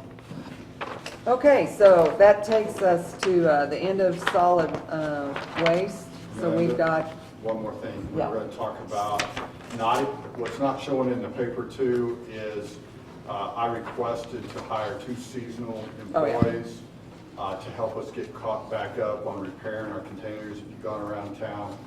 We're a little bit behind because we're shorthanded, and so we're gonna use some seasonal help to repair containers, paint containers, and get our cars caught back up. So. That, you mean in the recycling? No, Yeah, in so the it'll be in operations. collection Oh. operation. yeah. Okay, Summer help type of stuff. Sure. So, total expenses then in 2014 is 3,035,035, and then we're carrying over our cash in 2015 to give us total expenses of the 4,003,000. Okay, and then there's also, he shows you a 5-year plan on equipment, which is always good to have. Backup information for the billing, our rates is also in there to justify any sort of increase that you're gonna need. We are looking at, like I say, an increase in 2015, but as you can see, when the cash gets down below $1 million, you're having to start to look at rate increases. So, okay. We're gonna run that, that doesn't impact the budget, but we're gonna run that scenario and present it again at some point in time. Maybe with, as they consider the agreement on May 20th, that'd be good. Okay. Background information. Because I suspect that will Change. shift that pretty significantly. Okay, there you go. Range. yeah. Fund 79 is drainage utility. We carried over 390,794 into 2014. The revenue is pretty constant, 207,100 in 14, 207,250 in 15. You've got your stormwater code enforcement officer salary in there, plus benefits, and any sort of project expenses. When we go to the next page, we have total expenses in 2014 of 168,250, and in 2015, looking at 466,500 plus the cash carryover. We've got the projects listed on that second page that are included in the CIP that will be expensed out of this fund. So you've got the detail there. Anything you want to add to that? And as well, the household hazardous waste facility, their operation expenses is taken out of this fund as well. Right. Is that staying pretty busy? She's opened up for summer hours, so Okay. we'll get started. Okay, the last fund is water and sewer. carried into 2014, $2,616,965. We've got Fred here, and we've got Ed here. Those are the other two, plus Mike, that take care of all this stuff. Cliff will answer all those water questions. Yeah. Okay. Going through the revenues, they're pretty consistent with last year. The final of the water rate is already in place. Sewer is staying pretty constant. We also have county sewer fees included in here that we have. We do transfer from the reserves to pay for operating expenses in 2014. We're taking out of our water system maintenance reserve $435,000 in 2014. And in 2015, we're taking out of the wastewater $275,000 in 15. That's to pay for some operating expenses that are in your additions part of water and sewer. So the revenues, $8,054,285 in 2014 and $8,164,750 in 2015. When we go to the additions, there's some pretty major expenses in your material mains. You want to talk about all the projects going on, or I think Okay. Under materials, water mains, last year, as you know, when we came forward and we did the commission approved the rate increase for the Wheatland increase and then additional water main replacement. These are some of the projects that we have scheduled for 2014 and 2015. We still have 2 sections left. We want to clean that we started last fall. We didn't get completed. Excuse me. Then we have main replacements program scheduled. You can see the list: 200 block of South 2nd, East Maple, West Albert Street, 10th Street, 900 block of we have all that stuff here. 10th Street. Oh, it's in the back. Yeah. Several listed there, and we're in the process of our engineering department. Steve and his group downstairs is doing they're trying to get the design done for us so we can keep most of the engineering costs in-house. And Brett, if you want to add any of that, feel free to. Right now, engineering's working on the Lyle Street main replacement, which has been a real problem. The water mains that service that street are located on either side of the street in the alleys. And if you've ever been down those alleys, they're incredibly compact. And I think the concern for the utility is as those mains age, inevitably we'll have breaks, or we already have water quality issues with those mains in terms of rusty water. And getting in there to make repairs in that type of compact area would require encroaching onto people's properties and incurring damages and things like that. So the idea is to bring that main out into Lyle and then redirect the folks. We would be bringing water services actually out into the front of the homes on Lyle Street, the existing homes on Center and Theron. We'd be trying to find the most expedient method to get them to the nearest water main. So some people may be connecting the Center, some people may be connecting to the new Lyle main, some people may be connecting the mains on Theron Street. So it all depends on their location. If you're familiar with that neighborhood, that street, it's unlike most roads in Kansas. Don't do anything to mine. It's clean. You're sending it your way. It's good. We'll have to visit about that later. Just real quick, the PUC will be here for the next one. Yeah, exactly. The 20th, the meeting on the 20th, the water master plan is complete, and PEC engineers will be here to present that report to the commission.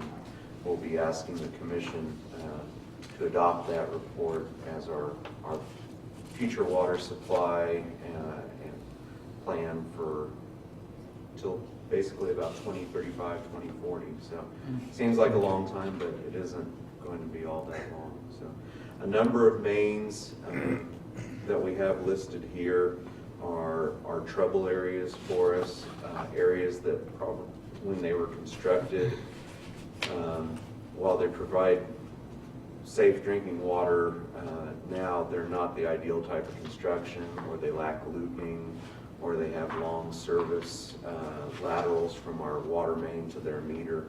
So we're trying to eliminate some of those. A number of these projects are pretty small, but there's a lot of mains south of Kansas Avenue that are older, that are aging, and in the next year after year, we're going to have continual water main improvement projects in order to keep up with that, so those mains are in good shape down the road when our newer areas are getting aged, and then we have to start addressing main issues in those areas. So. Good, thank you. Never ending. And then the new equipment, other water, the $250,014, that's for the AMI and the SCADA rehab in the water department. Additions, total expenses, $1,129,000 and 14, $1,297,000 and 15. 312 sewer maintenance is our next area. There's 5 employees in this area along with their benefits. And the piece of equipment that they're requesting, well, they're going to be getting here in 2014 is $80,000 on a camera truck. Okay. Total expenses in 2014, $485,000. 2015 is $429,250. Then we go to the sewer plant. We have 9.5 employees in this area, plus their benefits. Some of the major expenses, the contract services, $160,000. That is The biggest portion of that, Linda, is the mayor specialty services contract, where they come in and clean 1/3 of the sewer mains every city on an annual basis. okay. And then, of course, there's a lot of equipment out at the plant, so the repair equipment, that's another one of your larger line items. When you go to the next page, utilities, electric, $300,000 and 14, and well, it's actually that in both years. So to operate, the expenses to operate the plant are roughly $1,460,714, $1,378,000 in 2015. Now that we aren't buying from Wheatlands, rate ought to go down, right? We still have Electricity? Well, that's our hope. Eventually they will. Initially, we had to make some projections on where it's going to be. We didn't want to under-project. So that's the reason that number is higher. Plus the increase, well, an increase that both Wheatland Electric received and Garden City received was a $600,000 increase in transmission costs per year. So those costs are rolled in there as well. But Anything you want to add, Ed? Anything going good? He's just dying to have you call him up to the I bet. He's turning red. Him and Cliff both. They're the worker bees out there, so. Yeah. Okay, 314, production, water. We've got 6 employees in this area along with benefits. This is where you have your purchase water from Wheatland. That's your big line item in here, $1,316,750 and 14, $1,004,000 and 15. Repair material, and then also the utilities, electric is another one of the larger items here. New equipment other, $250,000 this year in water is. That was for a generator that we planned for a couple of years. Oh, yeah. Backup generation for a couple of water wells. Right. And you're gonna just do a few of them and see how that works?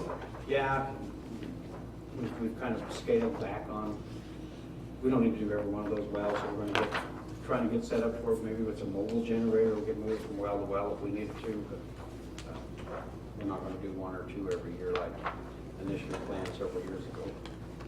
On that purchase water, Uh-huh. does that include the 39% increase? Does that include 39% increase? I'm sure it does. 1.5 million? No, the 1.4, I mean, the 1.316. I think it includes the increase and it includes the reduction in amount of water. That we'd be getting. That we're Yeah. offsetting, okay.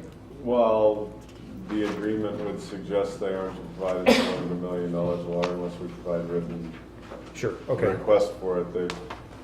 Most years it's been like, well, go ahead, Fred, you can. I'll get Yeah. the results for you. Basically, the amount of water available on average would be 1 million gallons a day. So we can expect to purchase 365 million gallons of water from Wheatland. Last year, we purchased 642 million gallons from Wheatland. So that number of, I mean, that's to give you an idea of how big a reduction it will be. It's close to 50% reduction in what we bought the last year from Wheatland, Okay. from their supply. Okay. I just wanted to make sure that We feel pretty comfortable that that number will give Suffice. us room to address the increase in treatment. I think it is. I think it'll be. Okay.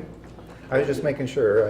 Yep, that's a good You know, it was question. on again, off again. Now today it's back on again, so I just, okay. It's on, it's in there. Okay. Okay, water distribution, we have 9 employees in this area and their benefits, and the operating expenses are pretty much the same across the board.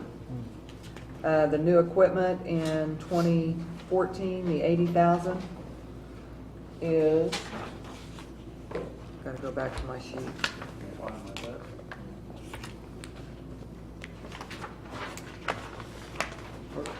I see there's 2 positions on the water resource manager. That's a foreman and a water Same- resource same manager, kind I of just other haven't deal? changed the title. Okay. And there's a foreman above though, That's actually that includes myself and the the superintendent. superintendent. And then there's a foreman position in addition to that, like a senior utility worker. We have wages in that position, a senior utility worker, although that title doesn't exist in the department. Yeah, we probably at some point need to Switch that out, yeah. make the salaries reflect what the organizational structure is now. And the 80,000 in New new equipment other, we removed in your description sheet, we took out the $25,000 vehicle, so it does include the GIS mapping rover equipment, so we can start Right. getting that GIS iPad, and some power pack and miscellaneous hydraulic tools for Okay. the service trucks. So in 2014, we have 859,250 in expense and 789,500 in 2015. Water commercial, 316. This has a little bit of your utility bill, outsourcing, insurance, audit expense. This is where we also pay for the salaries in the service and finance office as the clerks down there. That transfers to the general fund. So the total is 577,400 in 2014 and 576 for 15. In sundry, we've got a little bit of engineering fees. We pay the water use fee tax out of here, and then we also transfer to the general fund 5% of the revenues. That amounted to 375,000 in 14 and 380 in 15. That 135,000, does that goes to the state? Yeah. We collect half of it from the customer and we provide the so. There is a debt service in the water department, and it's taking care of the KDHE loans that we refinanced into GEO debt.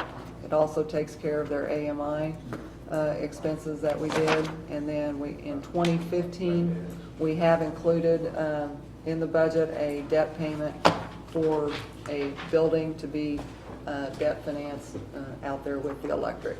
The $1.7 million that you saw in the bond memo, that's the only thing that we funded out of that.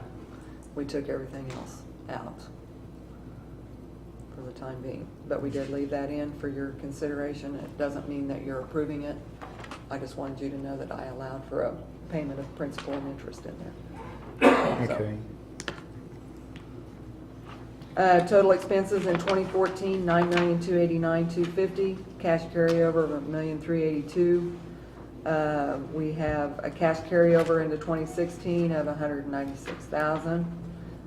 We need to really be watching our ending cash balance here in 2014 to make sure that that number can be increased by the time we do the budget next year.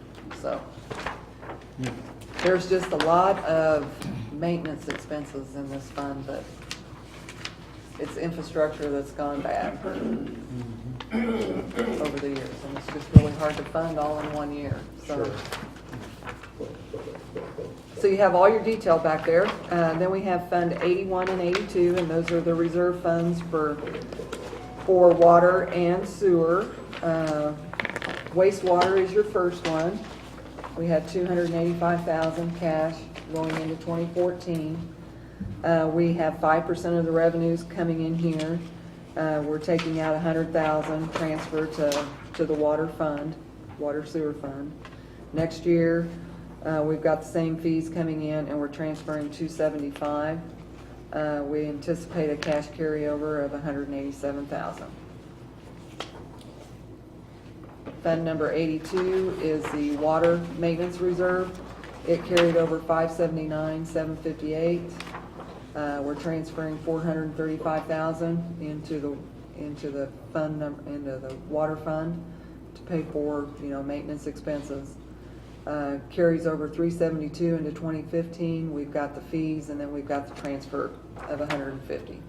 And we need to remember that last year, those two funds, along with electric, helped pay for the ground that we bought from the Jameson property. So we didn't have to do any debt financing on that. So, Are we getting revenue from the farmer? Yes. that's all I have for today. And I'm going to give you a break next week, or next meeting. Why? You're not going to have it? I'm going to be gone. Oh, boy. Oh, wow. So then the week after that, get ready because Yeah, it's get going to ready. I really hope be the other part of your meeting is short. Kind of like today. Yeah. Thanks, Melinda. Thank you. All right. Thank you. Good job, guys. Thanks. Moving on to the consent agenda item of the agenda. Just a point of clarification, I know you've read the memo, but moving to approve the consent agenda items E1 through 8H would include, even though that's an affirmative vote on something, in item E1 it would be rejecting the bids of the snow removal equipment. So voting yes, but you're approving the recommendation which has been provided in the consent agenda. And on item 1, it's actually to reject the snow removal equipment. Okay. So I would move to approve consent agenda items E1 through 8H. There's been a motion and a second. Any other discussion? All in favor, say aye. Aye. Opposed, same sign. Passed. All right, ask that maybe we do the commission reports now, and following that, we do have an executive session, but we don't anticipate any action after that executive session. We'll start with Commissioner Law. I'll just congratulate Abigail Aguilar. That was a very impressive poster. It kind of left the poster and went on to something above that. Child's poster, so very good. And we've been there before with some recognition at that level. So for the least treat area in the state, we seem to be pretty good at portraying it. So. Yeah. Dynasty. Yeah. Dynasty. Is that everything? Commissioner Dale? I want to second what Commissioner Ellis said about Aguilar. The little girl produced something that I couldn't do. I don't have that type of imagination or you know, I couldn't even color inside the lines, much less do what they were doing. And very interesting day. But that's all I have. Okay.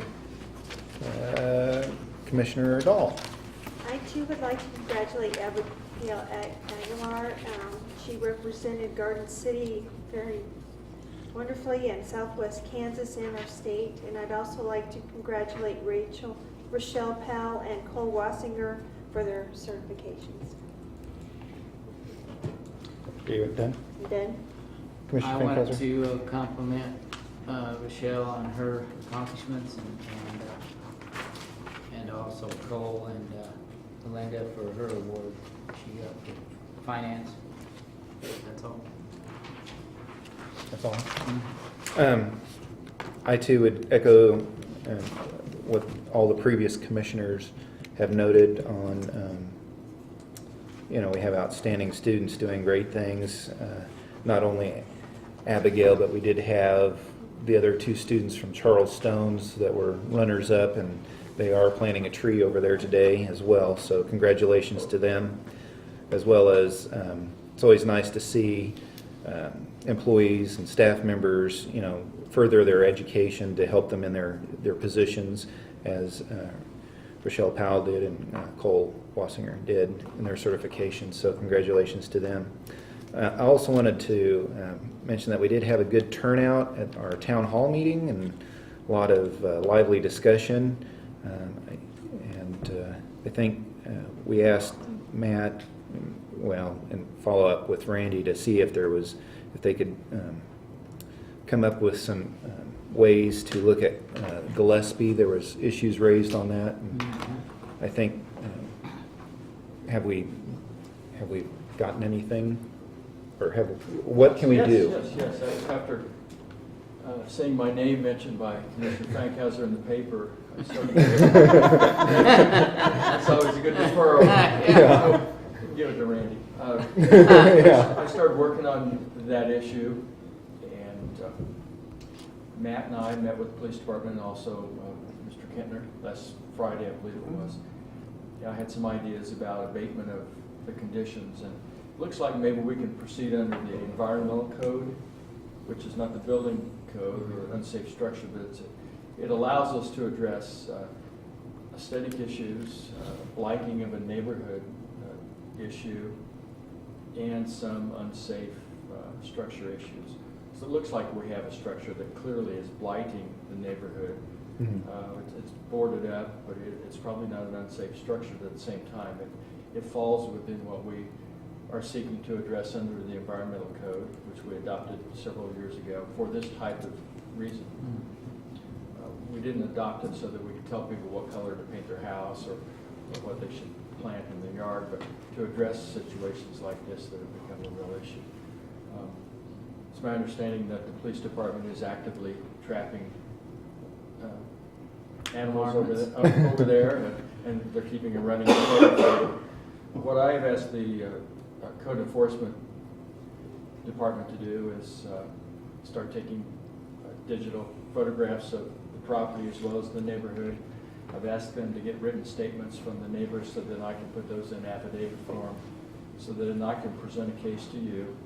You can make a decision on what you would like to see done through an order of abatement. I'm also preparing the case so that if someone wants to appeal what you order them to do, if they don't like it, then it will be in a proper form for someone else to look at a later time. But we are pursuing remedies and actively pursuing remedies. And it's not just sitting there, us talking about it. So we will be taking some steps to start the process for you to make a decision ultimately, order cleanup of the property. Does this include any notices to the owner? Oh, sure, yes. There's due process built into the code. And an opportunity for them to Come before you for a hearing. if the owners Or did he even do do not. something prior to that, getting that far? No, if the owners don't abate what we see as the problems, we ultimately can go in and abate the condition, probably up to and including raising the structure, but I don't know if that's going to be warranted here. And then assess the cost against the property. If we assess the cost against the property, it'd be a lien, and ultimately we could foreclose that lien if it wasn't paid off by the owners, which would then lead to sale of the property and eventual cleanup, I hope. The owners or owner, they do have a history of paying assessments against the property and paying property taxes. I don't know that the lien route is going to be that effective, but at the same time, we are going to clean the property up. Okay. Thank you. Thanks, Randy. That's all I've got. One more time, anybody else? Mayor, we Again, ask thank that you. the governing body consider going into executive session pursuant to KSA 754319B2 pertaining to consultation with an attorney for the body or agency which would be deemed privileged in the attorney-client relationship, and to include in that executive session Randy, myself, Mike Muirhead, and Greg Ottinger, who would be joining us, who is the city's legal counsel as well, Energy Council. You'll be joining us by telephone. By telephone. And so at this... For okay, how go ahead. long? 20 minutes. Okay. Starting Huh? Starting when? We'll have to get him on the phone, maybe starting at 5:10. And going to 5:30? Yes. For 20 minutes? I so move. Is there a second? Second. I made the motion pursuant to the executive session. Commissioner Law seconded. All in favor, say aye. Aye. All opposed? Passed. And